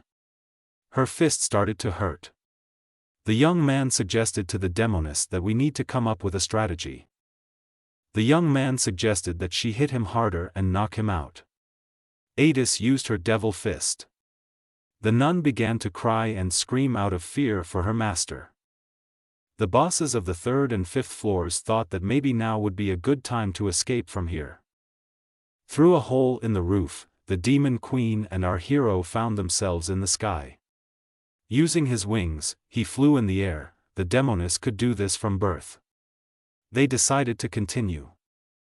A crowd of people gathered below. People raised their heads up and looked at their opponents. Everyone pointed their finger at the young man and said that he was a saint with 2 pairs of wings. The young man told the demoness that he was no match for her, but he would protect people until his last breath. The nun who stood at the front of the crowd said that she would be his follower until the end of her days. All the people and the nun advised him to abandon them and not fight anymore now, so that they would have hope, if he was alive, to defeat evil in the future. The young man told the nun that her words touched his heart. Then the young man asked all the people to raise their hands up, the more the better. Everyone began to ask questions about what this was for. But the nun told everyone that they must do as this gentleman asks. Dorothy said that the young man was probably up to something. Elisa told her to put her hands up. The young man saw that all the people raised their hands up.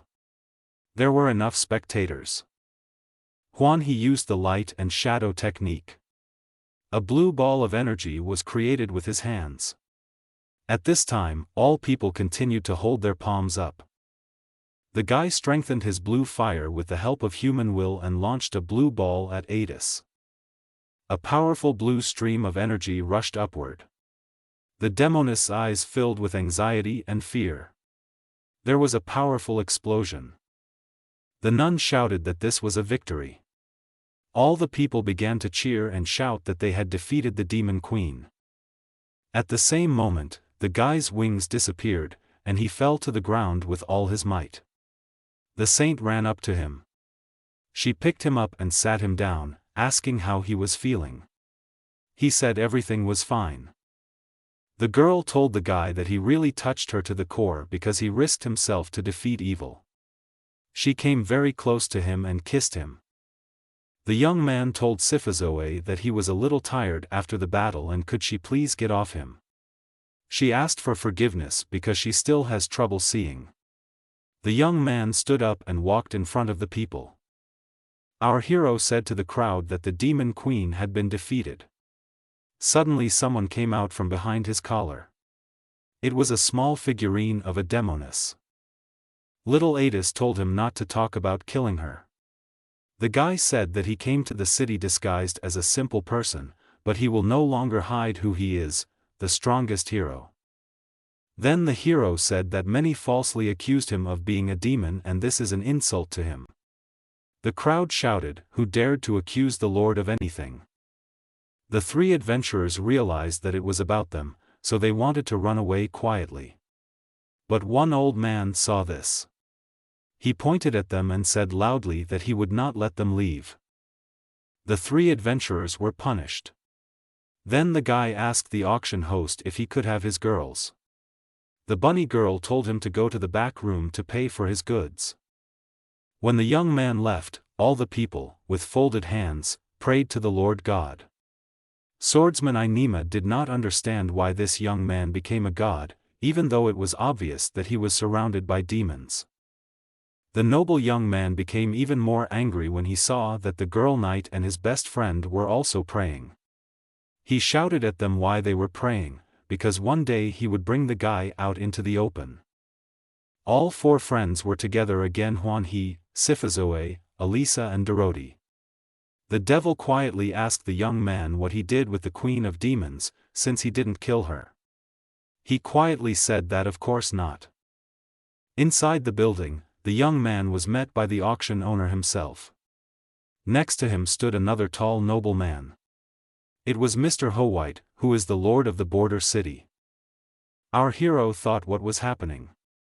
The lord told the young man that the gentleman was not interested in material values, but in their city the price for killing the demon queen had long been set at 30,000 gold. Behind the lord stood a large chest of gold, which was brought by two porters. The two dungeon bosses were surprised, they had never seen so much gold. The guy said they couldn't carry it.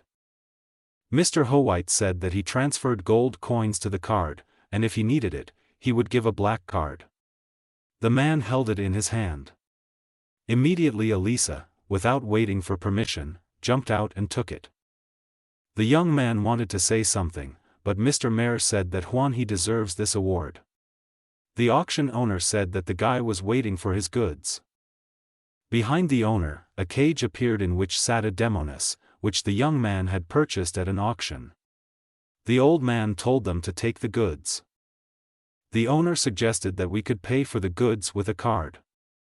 The young man paid for all the lots and took away the cage covered with black cloth. The friends left the auction building.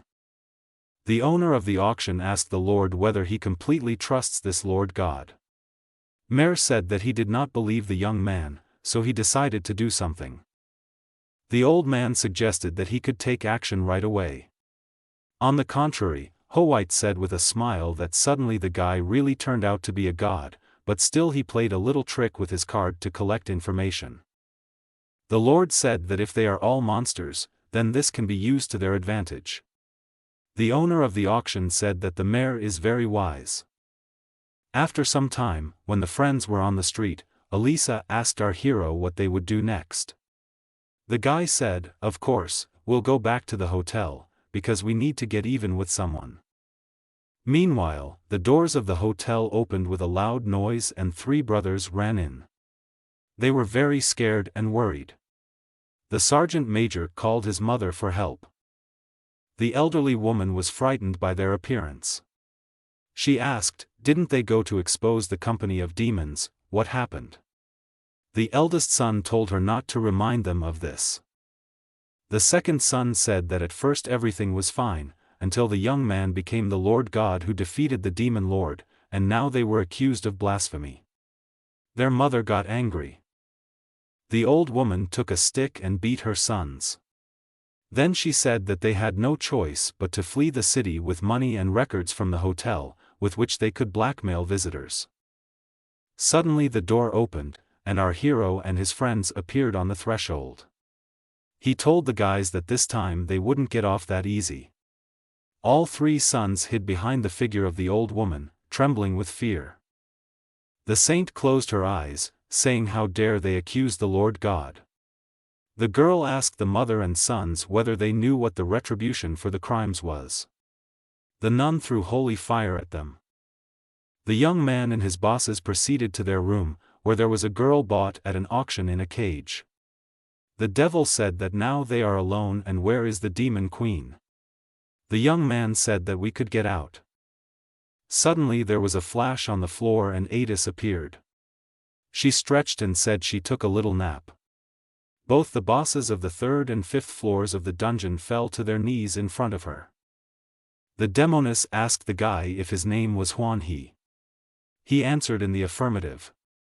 She said that she played along with him so that she could walk around the city freely, but if this did not happen, it would be bad for him. The young man pulled the black cloth from the cage. Adis was surprised what this girl had to do with the matter. The guy explained that the girl in the cage looked a lot like her. The young man continued that everyone in the city knows that he bought her at an auction, which means she can safely walk around the city with him.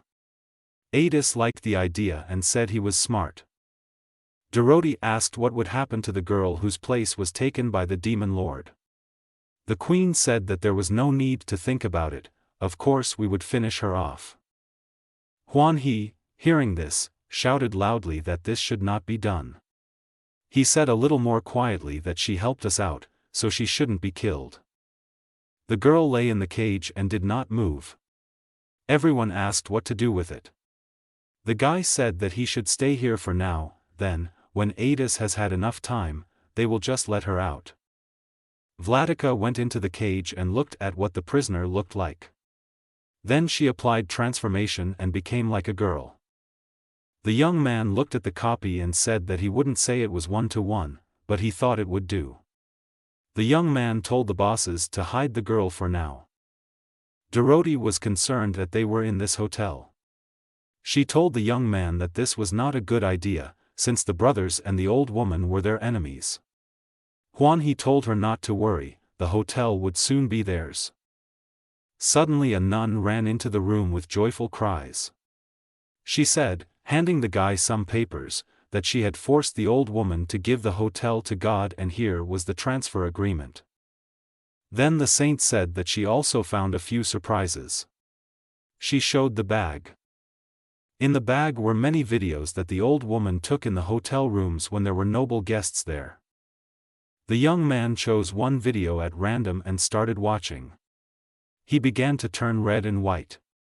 The saint became interested in what he was watching. The young man agreed to show her and unfolded the screen.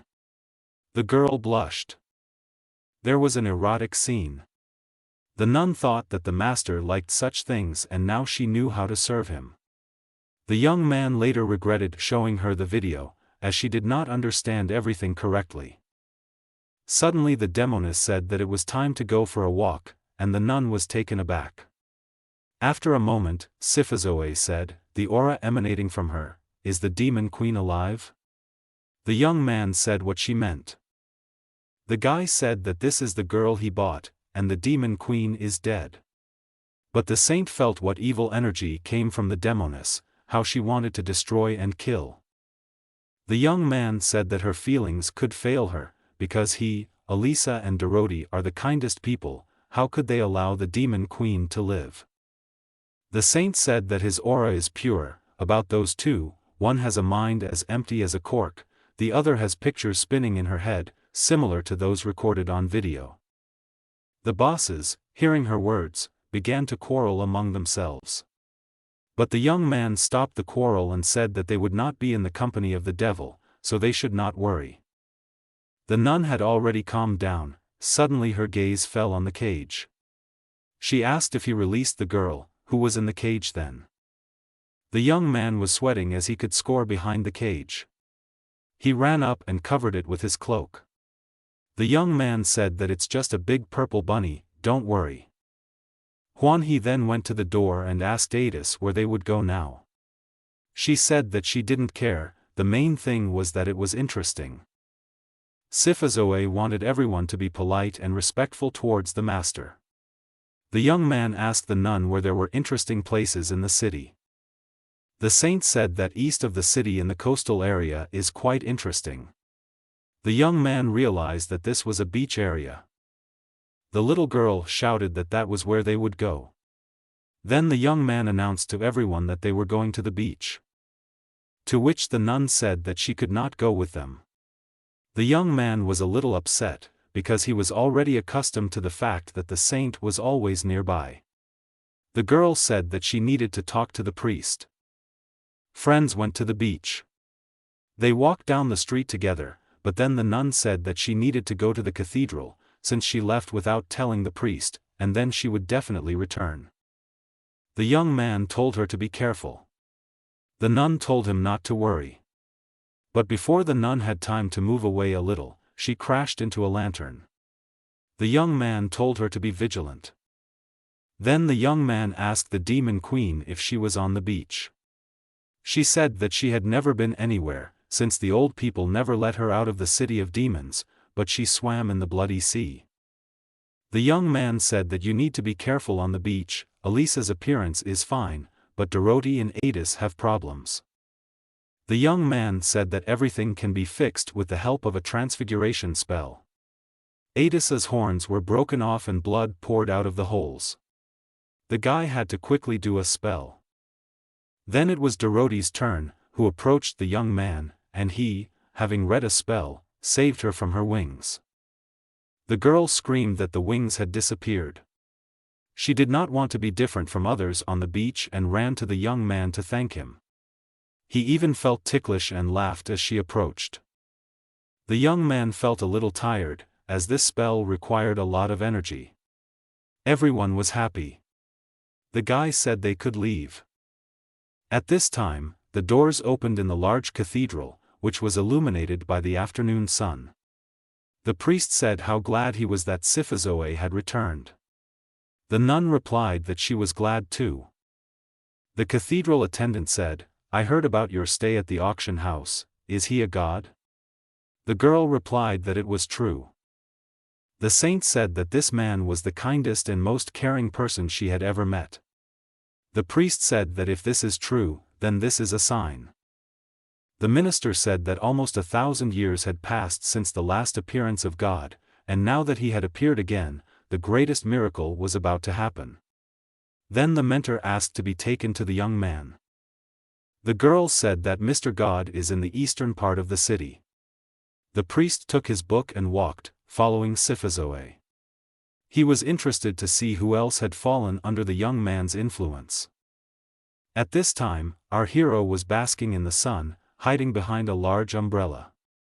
He liked the beach. There were many beautiful girls here that he fell in love with. The young man liked city beauties. His friends called him, he turned in their direction. The friends called the guy at sea. He noticed that the monster girls were also attractive. Dorothy came very close to him and said that he just looked very excited. Her breasts were right in front of the guy's face. She pressed herself against him. Elisa immediately ran to the boss of the fifth floor and told her to stop attracting the attention of the crowd.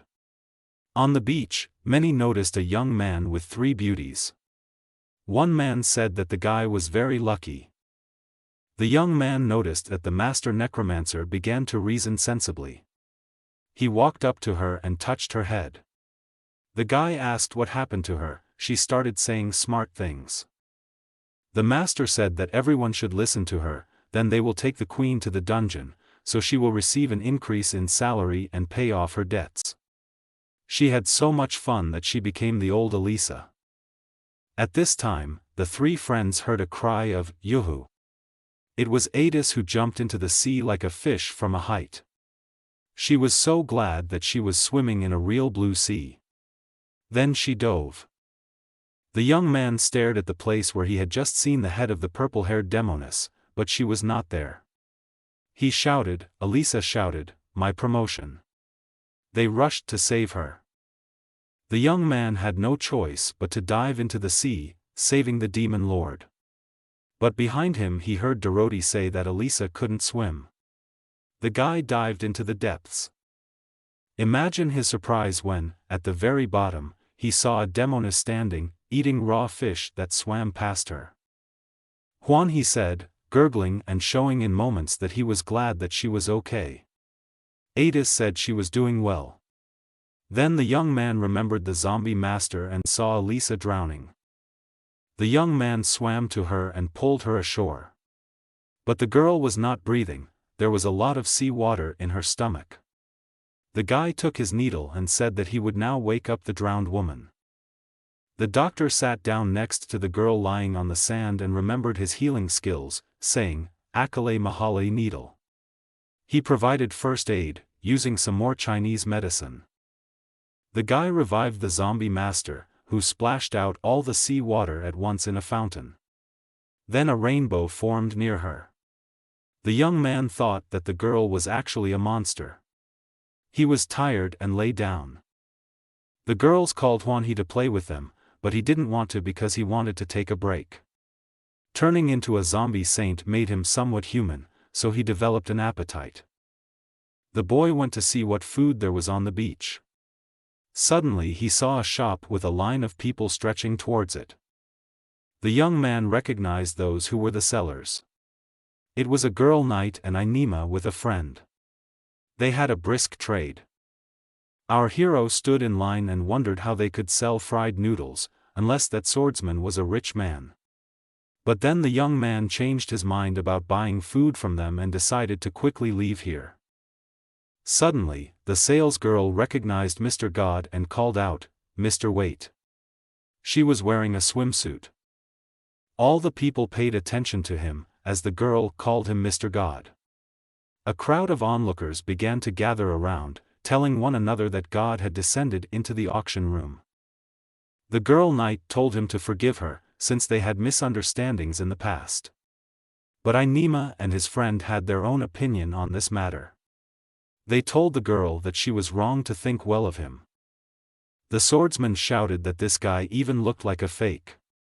All the people began to shout that they saw with their own eyes how this young man killed the monster. The salesgirl did not let up, she ran up to the young man and said that Mr. God cannot deceive, and he definitely killed the demon. Juan, he said, of course. The swordsman shouted that he had a holy flame sword in his hand, he had the double blessing of fire and divine attributes, if he was a demon, the sword would kill him. The knight took the sword and stepped forward. He asked the guy whether he would take the blow of this sword. Our hero told the swordsman that this was not necessary. Inima stared at the guy and said that, of course, he was a deceiver demon.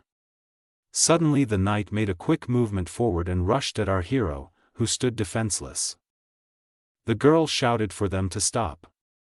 But Juan, he stood still, not moving. The sword bounced off the Lord God's body. The young man said that the holy artifacts did not harm him.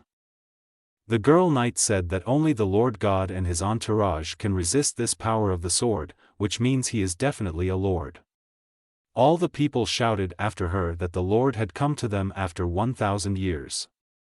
The swordsman shouted that it was just an accident, that the sword did not cause damage. The girl told her friend to calm down. Ainima, such behavior in front of God is unforgivable. He was nervous. The knight thought that this guy was definitely at one with the bosses from the dungeon. He was a demon. Then a friend of Mr. Swordsman said that he had an idea of how they would test him. The guy came running and stood opposite our hero. He said that everyone knows that demons cannot heal themselves and others. If he proves that he has these abilities, then he is not a demon. Ainima praised his friend, saying that his brain works well. Then the knight told Huan He that if he was a god, he should allow himself to be cut. Our hero said no problem. He added loudly, or the Lord Imperial Swordsman will be strong enough to injure him. The knight became even more nervous. He quietly told his friend that Huan He was pissing him off, but he was right. The gentleman's friend told Ainima not to be angry. The swordsman took the sword and suddenly attacked his friend instead of the Lord God, who fell to the ground and was wounded. The girl knight ran up to the wounded guy and lifted him up. She asked why the knight did this. He replied that he had to hit someone to check. Ainima told Mr. God that now he must treat the wounded man. If he cannot, he will prove his demonic essence. Our hero was surprised at how easily the knight wounded his own friend. For a moment, it seemed to the swordsman that the enemy's aura had become very fiery, as if he was saying with all his appearance that the knight was mocking him. Ainima was afraid of this. Our hero came to the wounded man and took out his instrument, the mysterious Taya needle.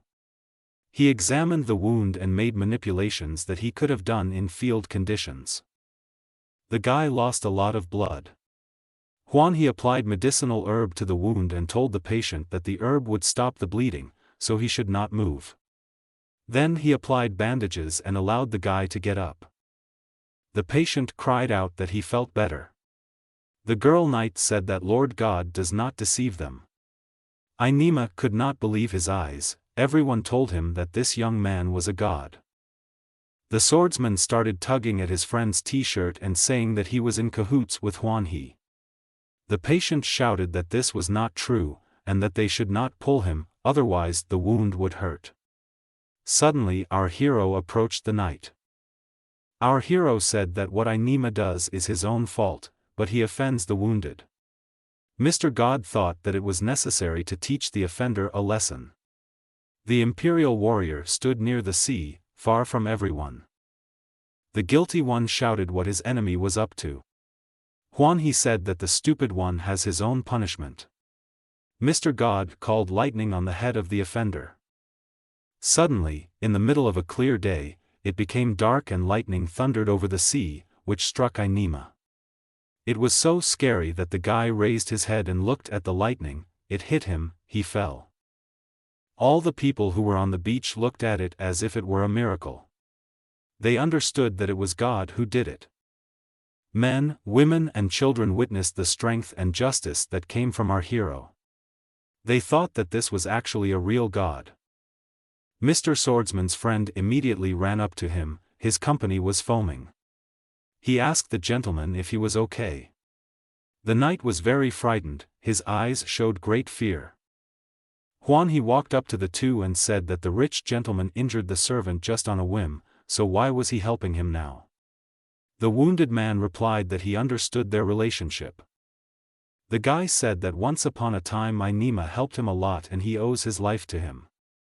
The girl knight, whose name was Christina, also approached the Lord God. Our hero asked her opinion. The girl knight said that now she does not want to be an assistant to the imperial knight. The swordsman shouted, "Is this really true?" Christina said that despite the fact that the gentleman spent a lot of money hiring her, he does not respect her opinion, and in case of danger he saves himself alone, so from now on she does not want to deal with him. Mr. Ainima felt that he had been betrayed. Huan He told the noble gentleman that Christina is first of all a person, and then a knightly assistant. Mr. God said that all people are equal. Those who do not respect others are not worthy of support. The wounded assistant lifted his master from the sand and they slowly began to walk away from the beach. Inima said quietly, "What kind of nonsense is this Mr. God talking about? So he is definitely a fake." Our hero shouted after the leaving guys that next time Inima would be punished for everything. Christina stood next to him. However, Hwanhee noticed that there was nothing left of his hit points. The young man asked the girl why they were selling food in the shop, because Mr. Swordsman was rich. The girl said that after the auction, when Inima spent a lot of money, he needed to top up his credit card. The girl said so that the gentleman's family would not find out about the debt, they had to open a shop. Hwanhee said that he needed to go buy something to drink. The girl rushed to him and asked him to wait for her. Christina stood in front of the young man and asked if she could go with him, since she had already terminated the contract with Mr. Swordsman and was now free and did not know what to do. The guy allowed her to follow her, but he warned that his friends have a bad temper, so you shouldn't mess with them. The girl said that she understood everything. All this was observed by the mayor of the city, who was hiding behind a pillar and was planning something. Ho-White came up with the idea for the young man to take drinks and snacks from the tray, since he knew that they were very hungry. The Lord Mayor still had a young assistant. This is a young man with green hair. The assistant asked what they would do next. The Lord replied that he wanted to find out more about all the abilities of that guy. When our hero and Christina were approaching the place where the friends were resting, he saw a whole crowd of onlookers pestering Adis, who was lying on a sun lounger under an umbrella. One guy offered a girl a couple of drinks. Our hero was afraid that the demon could not stand it and would cool their ardor with his methods. Hwanhee told the guys not to bother his girlfriend. All of these guys were adventurers, each of them had a level of 41 to 50, they had a lot of experience in battles. The city lord, who was watching all this from behind cover, thought that everything was going according to plan. Ho-White was wearing dark glasses, but people recognized him. They saw that he was spying on someone. The noble gentleman thought that now the guy must show whether he is a real god or a fake. The four guys stood and looked at Hwanhee. One of them said that he wants to get in where he doesn't belong. The other guys supported the leader, it was a guy with green hair, the Lord's assistant. The guy shouted that the one who interfered with them would die, and raised his fist above him, but his blow was met by a girl who jumped up from the sun lounger. She shouted to everyone or they were ready to meet their death. With one movement of her hand, she struck down all the adventurers, so that their bodies lay in a heap on top of each other. She happily said that that was all, and if a young man had fought with them, it would not have been so spectacular. The city lord, who saw all this, thought, because the owner of the auction said that the demon girl had no special abilities, which means that the Lord God purified her and gave her such abilities. Mr. Ho-White did not want to believe this assumption and thought that he would find another way to prove that the young man was not a god. The demon queen said that she was hungry. The young man gave her the food he had brought. The young man asked where Dorothy and Elisa were. The demoness said that they decided to swim. The young man suggested that the zombie master had learned to swim. But Adis pointed to the surface of the sea. The young man looked there and saw a large inflatable ring and Elisa's legs on top of it, while her head was under water. He called her an idiot and saw Dorothy drag her to shore. The devil said, sitting next to Elisa, so that the young man should not worry, because she is a necromancer, which means she has already died a long time ago, she cannot die again. A moment later, lying on the sand, she began to cough. The young man turned and looked at Adis. It turns out that she ate everything that Hwanhee brought for everyone, but she was not full yet. He knew, from the tavern owner's story, that the demoness had a good appetite. Our hero thought that it was okay, they could go and buy something else somewhere else. Moreover, he wanted to drink a drink to restore mana, but there was nothing left. Our hero took Elisa on his shoulder and carried her, as she was still feeling bad after swimming upside down. 3 other girls Adis, Dorothy, Christina walked next to him. They all headed to the shopping street. The city lord came out from behind his hiding place and told his assistant and the other guys that now they couldn't make a mistake. They said, "Yes, sir." On the shopping street along which the friends walked, there were many shops and stores with various delicious dishes. The young man said that there was a lot of money on the card, so you can take whatever you want. It was easier with a credit card. There was still a lot of money on it, but the young man's hit points were almost running out, and he was about to turn into a teddy bear, so he needed to recover. Suddenly, the friends heard one seller shouting, "Congratulations, you have become our 999th buyer of buns." Our hero asked what it was. Everyone stopped near the seller. He thought for a moment. His face seemed familiar to him, but he couldn't remember where. They bought the goods. The prize was tickets to a haunted attraction. This amusement park was called Gaivu. Tickets were issued for all of them by the seller. A man with green hair, a black mustache and glasses said that Gaivu is a place where many people disguised as demons live, in short, an exciting place. But the two girls turned away from the seller and wanted to leave. They were not interested. They said, "What's interesting about demons?" Then the salesman, who wanted to get them to come to the attraction, decided to come up with something. The guy realized that he might be interested in beautiful girls and shouted, "Wait!" The two beauties stopped. He told them that no one on the Gaivu ride had ever completed it to the end. The seller continued, "Whoever completes it to the end will receive a super prize." Dorothy said it was probably cosmetics. Adis asked if this could be something tasty. The guy said that they would find out later. Two girls ran up to He and said that they wanted to go to the Gaivu attraction. Despite the fact that the guy was very tired, since he had been carrying Elisa on his shoulder all this time, he agreed to it.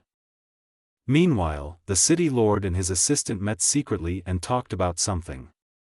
The haunted attraction was located in an old castle. The young man approached the door, sweat streaming down his face. He was carrying Elisa. Dorothy and Adis ran through the door first. Christina also joined them. A young man entered the door behind them.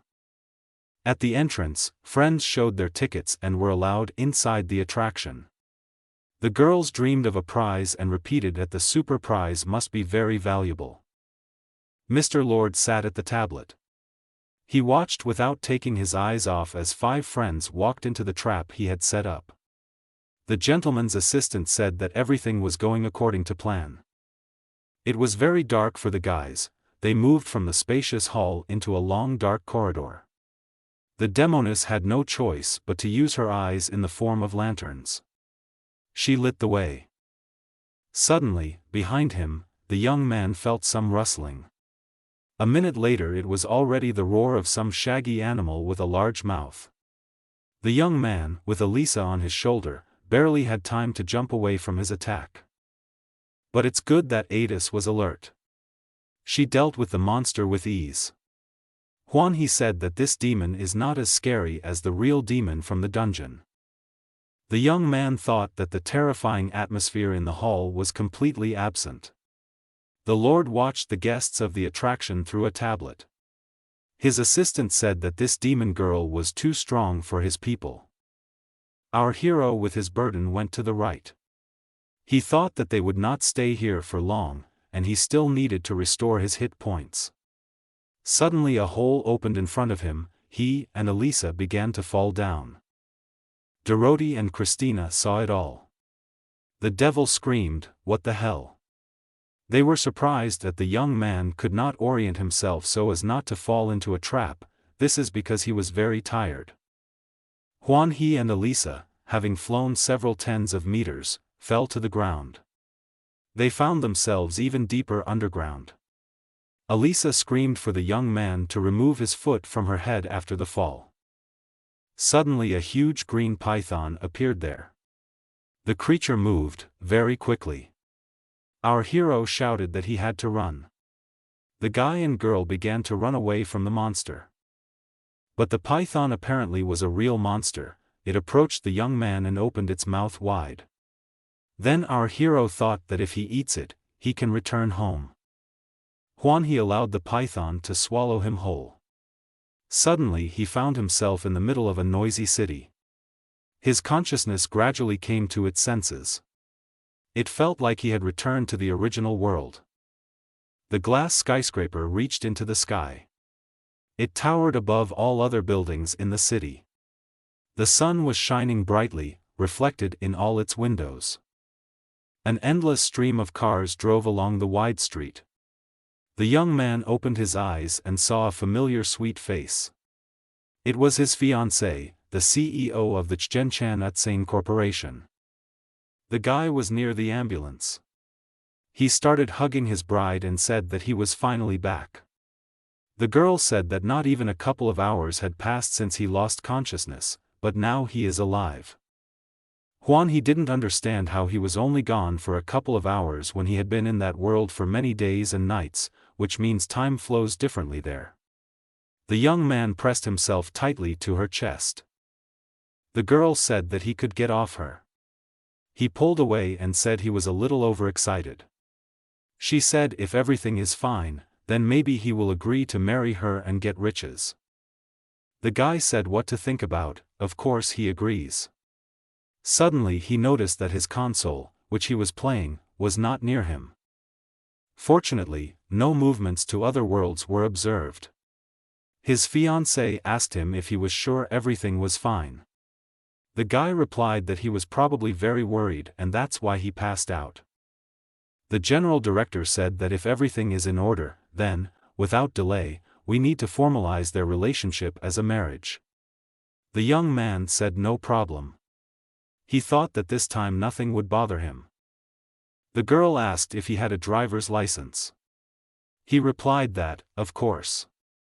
She pointed him to a beautiful sports car and told him to get behind the wheel of his new car. When our hero got into the car, he felt how comfortable it was. The young man felt a pleasant feeling of comfort.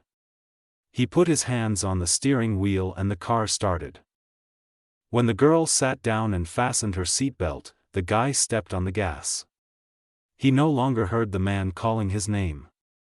The car was already far away. The young man was driving the car at high speed. His fiancée told him to slow down because she had recently replaced several parts on the car. Suddenly she shouted to him that there was a child ahead. He was blinded by the sun. A second later he saw a child crossing the street at a pedestrian crossing. The guy thought, but he just returned, now he can't run over anyone. Our hero pressed the brake, the car began to slow down. The little boy walked with headphones and a console, so he didn't react to anyone.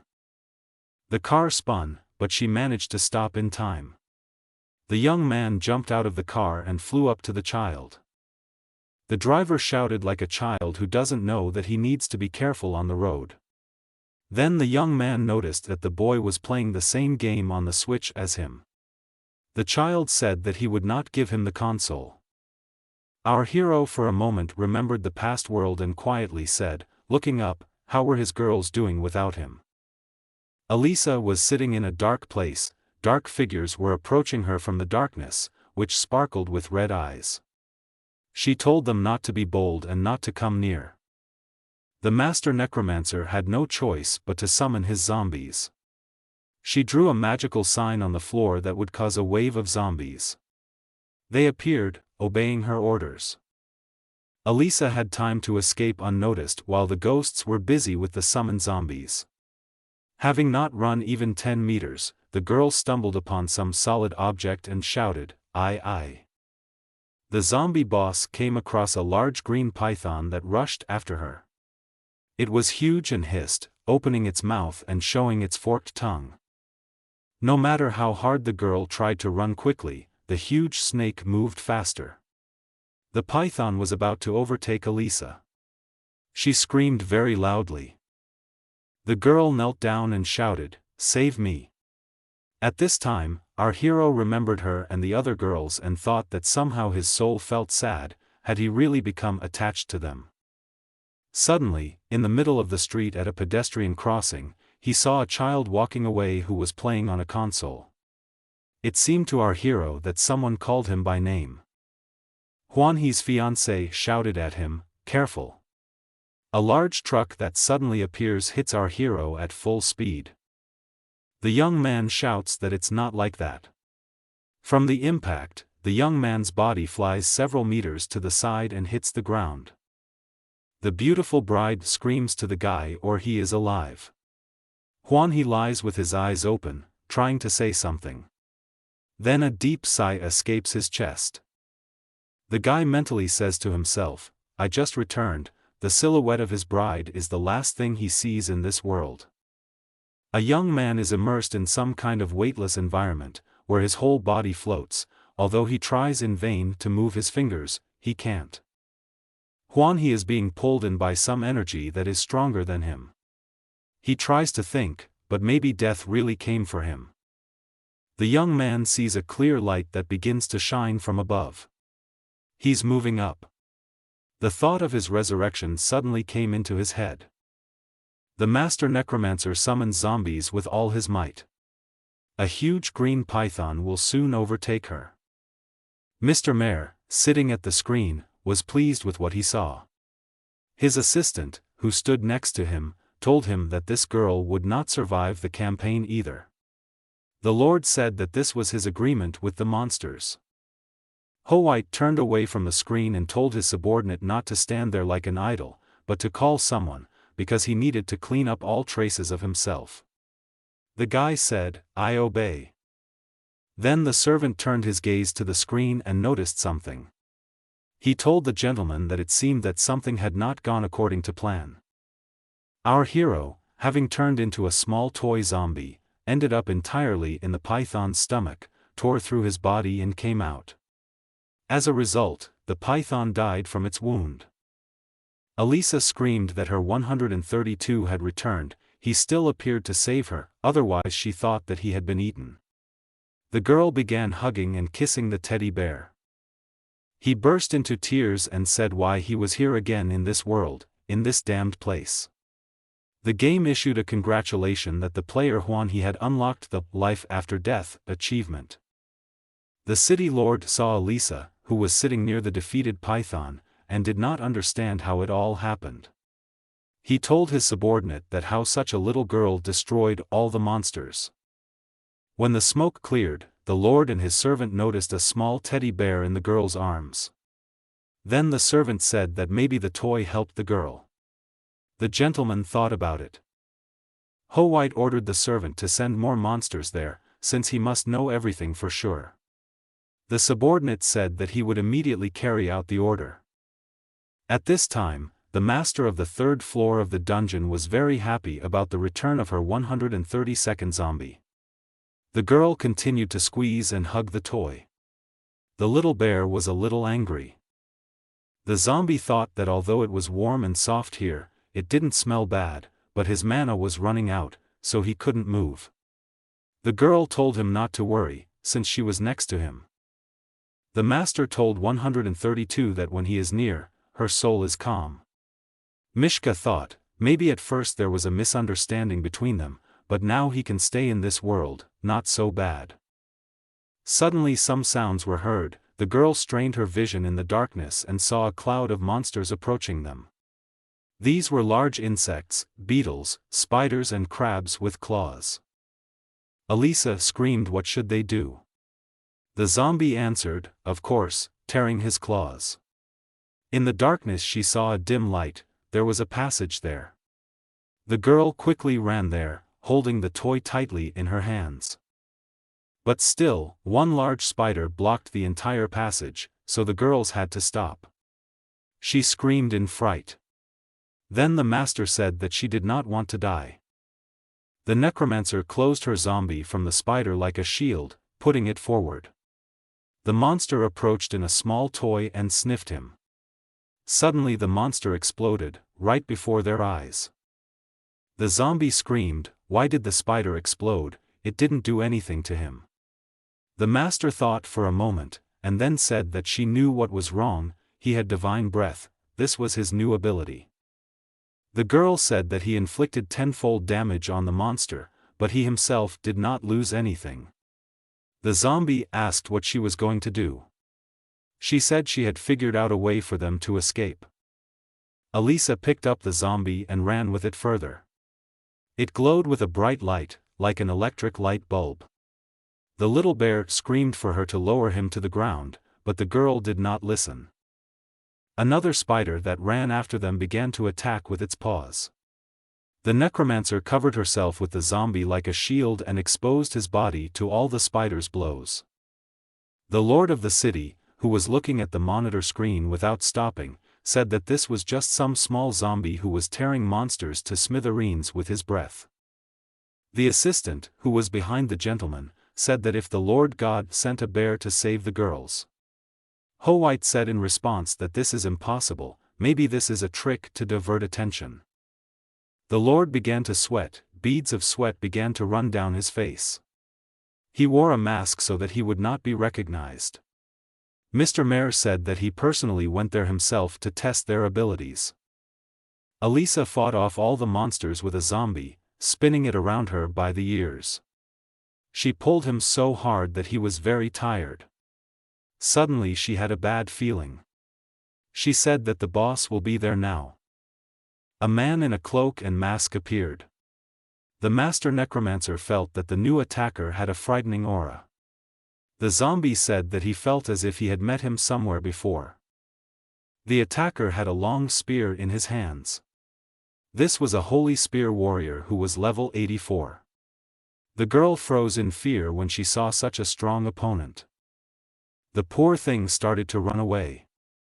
The boss rushed after them. He shouted that there was no escape from him. The girl covered herself with the bear, feeling that the enemy was attacking them. She screamed, "Zombie bear shield!"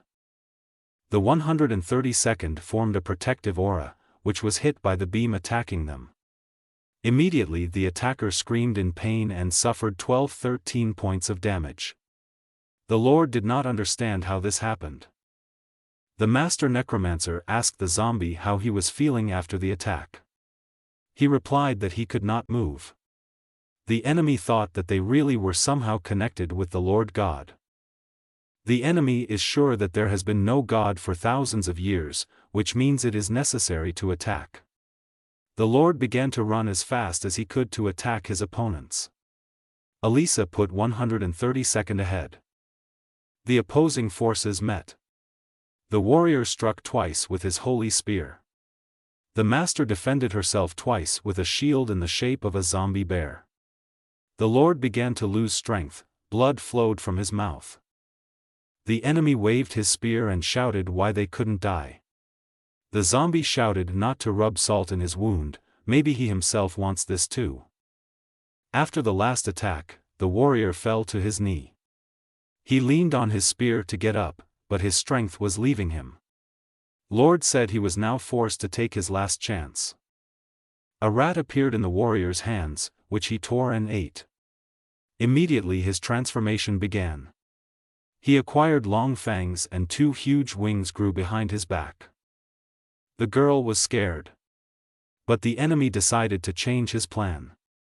He, moving quickly, ended up behind Elisa and pushed her, shouting, "Since attacks do not hit the bear, he will finish off her first." The poor thing fell to the ground, dropping the bear. The monster boss approached them and said that death had come for them. The zombie stood in front of his master and said that the scarecrow was speaking to someone who was already dead. Elisa looked at the zombie, because he was trying to protect her again, and she treated him so badly. But fear overcame her, and she got up to run away, hoping that he could cope without her. Mishka was very angry when he saw that the girl had left him. He had no mana at all. Elisa screamed, running away, so that he would die quickly and then she would call him again. The zombie felt that he had neither mana nor strength left. The enemy was getting closer. The enemy's gnarled hand with claws took the bear. The boss said he couldn't kill him, but he could neutralize him. Just as the monster's hand was about to squeeze the toy tightly, the zombie, ahead of him, used the shadow shield technique. There was an explosion and the bear disappeared. The poor girl heard the enemy, having finished with the bear, approaching her. When suddenly there was a sound coming from above. The monster raised its head and saw someone moving from above. The Lord thought, because without special magical protection it is impossible to get into the dungeon from above. The monster's eyes lit up when he saw a girl with purple hair. It was Adis. She told the master necromancer how deep you are. Elisa rushed to hug her and said that she had finally come to save her. The devil was with the demoness. She asked where Juan he was. The zombie master pointed in the direction where she had last seen him. When the girls looked there, they saw a broken bear in the hole. The demoness became very angry. Her eyes glowed red and she looked at the one who did this to her friend. She said as she approached the enemy, "How dare he offend their zombies?" The warrior felt what a strong aura this girl had. The Lord decided that he needed to run away faster. But Adis beat him to it. A huge black hand, on her orders, grabbed him from above. The demoness then ordered the Black River to shrink and imprison the monster in stone. He asked her to just kill him. Then only his screams of horror could be heard, "Aah." Dorothy said that the demon queen is so merciless. The devil, seeing a little bear with a hole in his back, asked whether he was not dying. Mishka replied that if only everything were so simple. When the demoness saw the toy, she screamed joyfully and rushed to hug him. Suddenly Christina came and asked, "Mr. God, is that you?" Mishka thought about how to get out. Then he said that God does not have a permanent form, now it is just one of my many forms. To be convincing, he lit a holy fire in his hand. The girl fell to her knees in front of him. The Lord, turning into a rat, got out of his captivity. The beast ran to a safe place and there reincarnated as a man.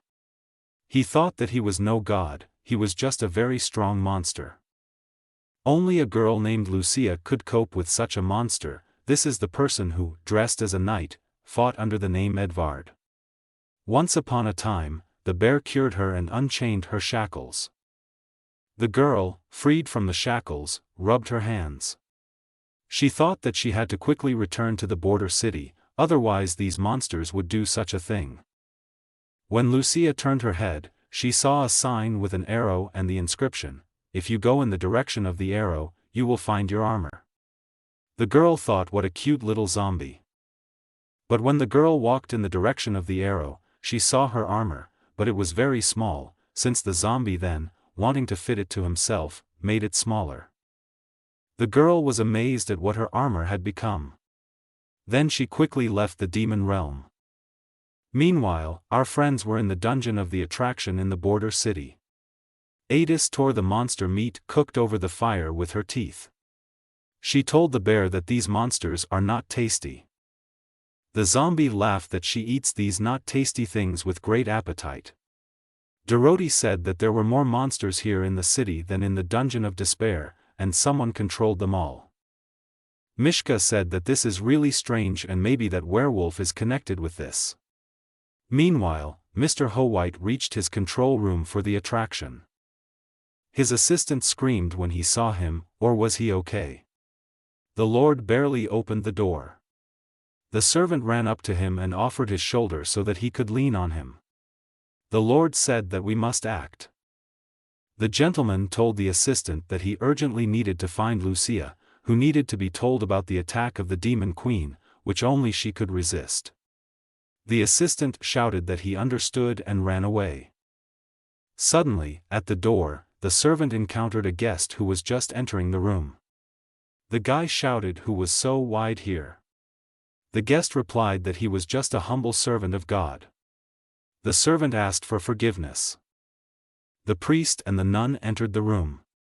He said that he had come to witness the coming of God. The Lord angrily replied that there is no God here, but only monsters pretending to be him. Suddenly the nun's eyes turned red. She pointed to Howhite, and sternly said that he had just sinned by defiling the name of the Lord God. At these words, her bright energy pierced the man. The gentleman immediately asked for forgiveness and said that he did not mean it. The temple servant calmed them down. Then he said that he wanted to see everything with his own eyes. Mer approached the priest and said that there can no longer be a god in this world, and this is just a gang of monsters, so we need to call Lucia so that she can get rid of them all. The priest did not want to submit. The servant of God said that if the rumors are even half true, then this can already be considered a miracle, but if these are the tricks of monsters, he will personally send them to hell. After these words, the priest and nun left. The servant said they would just let them go. The Lord told his servant that they had no other choice, and he had to run to Lucia. The mayor of the city thought that the old man knew for sure that these were the works of monsters, but stubbornly wanted to see this god. The master shouted at the servant to finally leave. Then he thought about the old man. When the priest and the nun walked along a long corridor, the girl said that she clearly felt the presence of the Lord God here ahead.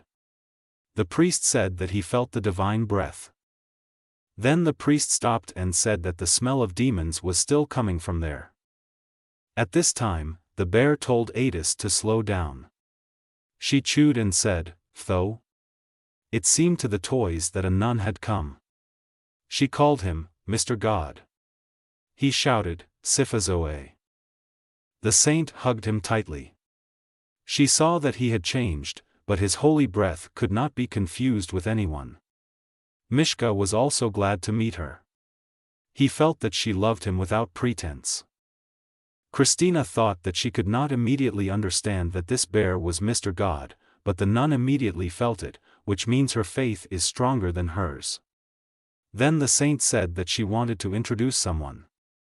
The nun, pointing to the man with whom she came, said, "This is the priest of our main cathedral, my mentor, Vilas."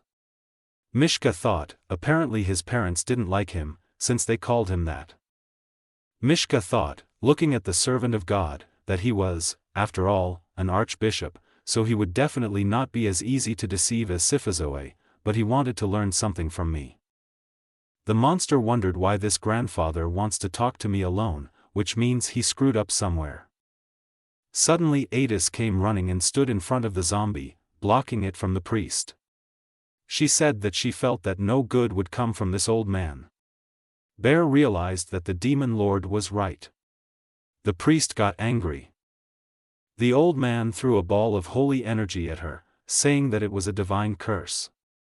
The demon queen was able to defend herself at the last minute, but the holy energy still attacked Adis. The little zombie shouted to the priest that he allowed himself. He replied that he should calm down, his charms could only lull him to sleep, but not harm him. Then the bear asked why he left it. The Holy Father replied that it was for a conversation. Mishka said that it was for a conversation with Mr. God. The old man looked carefully at the toy and replied that it would be better to call the bear a monster. Mishka said that he did not understand what the priest was talking about now. The old man said that we need to sit down and discuss everything in detail. A chair appeared immediately behind the bear. The chair was transparent, but you could sit on it, so the bear sat on it. Mishka was surprised where the chair came from. The priest said that he created space and had the power to change it. The zombie asked the Holy Father if he was a creator. He replied, holding a cross in his hand, that calling himself that would be the height of vanity, so he simply borrowed this great power. Mishka said that the priest wants to say that this cross belongs to the real creator. The old man said that this is true, with artifacts in the right hands, anything is possible. The little toy, sitting on the chair, asked whether he understood correctly that this cross in his hands was a relic from the Lord God. The saint said that he sees his understanding, because this cross is a relic. The bear angrily said that God died 1,000 years ago. The Holy Father replied that for a long time people, when praying to God, could always count on his blessing. The old man continued that after the war between demons and humans 1,000 years ago, although the former demon king was defeated, our connection with the Lord God disappeared. The zombie asked the holy man, or did he immediately expose him? He answered that it was right immediately. Then the toy got off the chair and came closer to him. The kid said that he would admit that he was a demonic zombie bear, so he needed to be pierced with a holy cross. The man answered how fast the bear is. The priest even smiled, telling him not to worry, he would not harm him. The zombie came close to the man and clung to his leg. He pulled him. The monster told his grandfather to kill him. But the man was surprised and said that this cross was not intended for killing and he did not want to kill him, especially since he had a proposal for it. Mishka said that it was strange for a priest to offer something to a monster. The priest said that in the city, both young and old believe that God in the flesh came to earth, so this must be continued. The elderly man said that now the zombie just needs to gain recognition from the church and no one else will dare to doubt his divine origin. The toy said that the priest knows that he is just a zombie, so why recognize him? Then the man said, it doesn't matter who he is, but what matters is who people think he is. The priest said that the demon's loss of the ability to heal had reduced the external threat to nothing, but internal problems remained, due to the fact that God had disappeared. People's faith had been shaken, so he was needed. The priest suggested that he would spread the word about his appearance throughout the empire, then the church would regain its former influence. Mishka pouted and turned away, saying that it was of no use to him. The man said that then the bear would be able to enjoy the respect and worship of thousands of followers. The zombie said that it was somehow too much for him alone. His father told him to state his conditions. Mishka turned to the Holy Father and said that he had one wish. The old man said that the church could do whatever he wanted for him. Mishka said that he just wanted to die. The old man was amazed at the zombie's desire. He asked if he might have some other desire. The kid got angry and said that no, he just wants to die, period. Then the holy man said that he would help him die after he had been a god. The zombie said that they agreed that first he would play the role of a god, and then one of the warriors would kill him. The priest extended his hand to the toy, saying that it was a pleasure to deal with him. The kid replied that it was mutual. Then the zombie told him to let him out of here. The old man said that the lord of the city and the church represent different interests of the ruling groups, so in front of the Lord, the priest will not be able to cover for him. The kid remembered that the Lord attacked him for a couple of hours. The elderly man asked if a level 80 Lord attacked him, how was he still on his feet? Bear said don't underestimate his plush paws. The kid told the priest that he should stop hanging in the clouds and let him do his magic already. The Holy Father pointed the cross in the direction where the girls were and waves of energy formed in the air. The devil and Elisa thought where they had been, but did not remember anything. Adis looked around and didn't understand where everyone had gone. The priest and the bear looked at each other mysteriously one last time, and the man quietly told the toy that we were acting as agreed. Suddenly Adis attacked the priest. The Holy Father flew several meters away under the force of the blow and hit the wall. The demon queen said how dare the priest hurt the little zombie. The kid told her that he didn't touch him. Suddenly the Lord's voice was heard saying that Vilas had decided that it was necessary to use the Holy Cross against these monsters. This was spoken by the Lord of the border town. The old man stood up and said that there was no need to rush to conclusions. The priest raised the bear high up with both hands and said that this gentleman was truly God in the flesh. Blood oozed from the head of the servant of God, but he did not pay attention to it. The old man said that until today his faith was tormented by doubts, but now he is sure that the Lord God exists, since he surrendered to carnal union. The elderly man pointed at the little bear and said, that this man, that is, the bear is the Lord God. Mare shouted that he had lost his mind or had done something together with this zombie. Vilas said that this was all speculation among the nobles of the empire. Howite said he had no other choice but resorted to a backup plan. Then the Lord pressed the red button. At the same instant, niches opened in the ceiling, from which explosive fuses were visible. Ho-White's voice said that he would give them a mass grave. The devil said that this is an explosive, we need to make legs. Mishka shouted to the priest to use his cross and move them all to a safe place. But the old man said that the cross can be used once a day, it is not intended for combat. Mishka thought that he couldn't let the girls die through him. But he had very little mana, which could only be enough for one spell. The little creature said, "Divine Protection Orb." Suddenly, a large light sphere appeared above the figures of the girls and the priest, which did not extend over the zombie. He stood outside the sphere. The bear could not move. He said the explosives wouldn't reach them. Elisa asked him how he was. The kid replied that his mana was at 0. His master shouted that he was outside the sphere. The toy said, "How?" There was a strong explosion that threw the baby tens of meters away from the sphere. He was in a lot of pain, he screamed and groaned a lot. The mayor of the city was at the monitor when he tried to see what happened there after the explosion. He said that this gang was in trouble. But the light sphere began to move towards him. The light ball rolled into the hall where the control panel for the attraction was located and where Mr. Ho-White himself was sitting. He shouted, "Right here." All the children and adults who were on the ride screamed. At first everyone thought it was an earthquake, but then people saw the haunted house exploding before their eyes. Everyone began to run away from the epicenter of the explosion. Suddenly everything began to collapse into the crater formed by the explosion. One little girl hung on the edge. Then debris from the structures blocked the way to the baby. Her mother rushed to the child. There, suddenly, in the midst of the rubble, the mayor of the city appeared. He stood up to his full height. The woman recognized him and asked him for help. The girl's desperate mother said the Lord was just in time to help her get her girl out. The Lord pushed her away and told her to fuck off. Mr. Ho-White dusted off his clothes and said that as a commoner she dared to touch his clothes.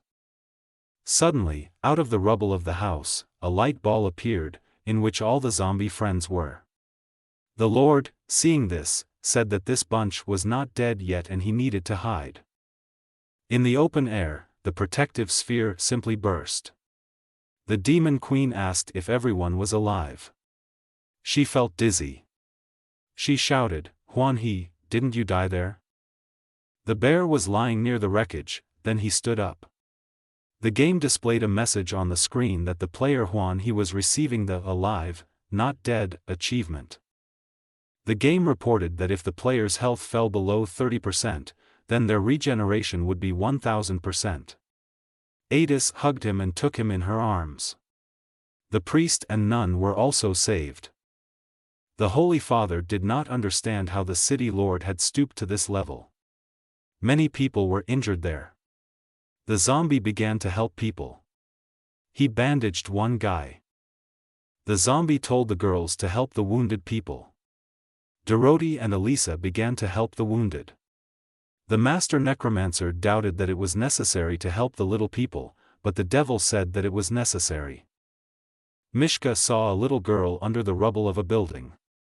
But he himself could not lift the structure, it was very heavy, and the zombies had almost no mana left. A second later, Adis was next to him and helped him free the child. Mishka took the baby in his arms and calmed her down. The baby screamed, pointing at the woman lying like her mommy. Suddenly there was laughter. Ho-White said that they decided to play rescuers, but they themselves would have to be rescued. Spiders and scorpions began to crawl out towards their friends from all the cracks. These were the Lord's monsters. If you have watched up to this point, then I am very grateful to you, because this is where the video ends. If it's not difficult for you, then like this video and subscribe to my channel. And if you want to continue this story, then write in the comments. Thank you all, I love you all.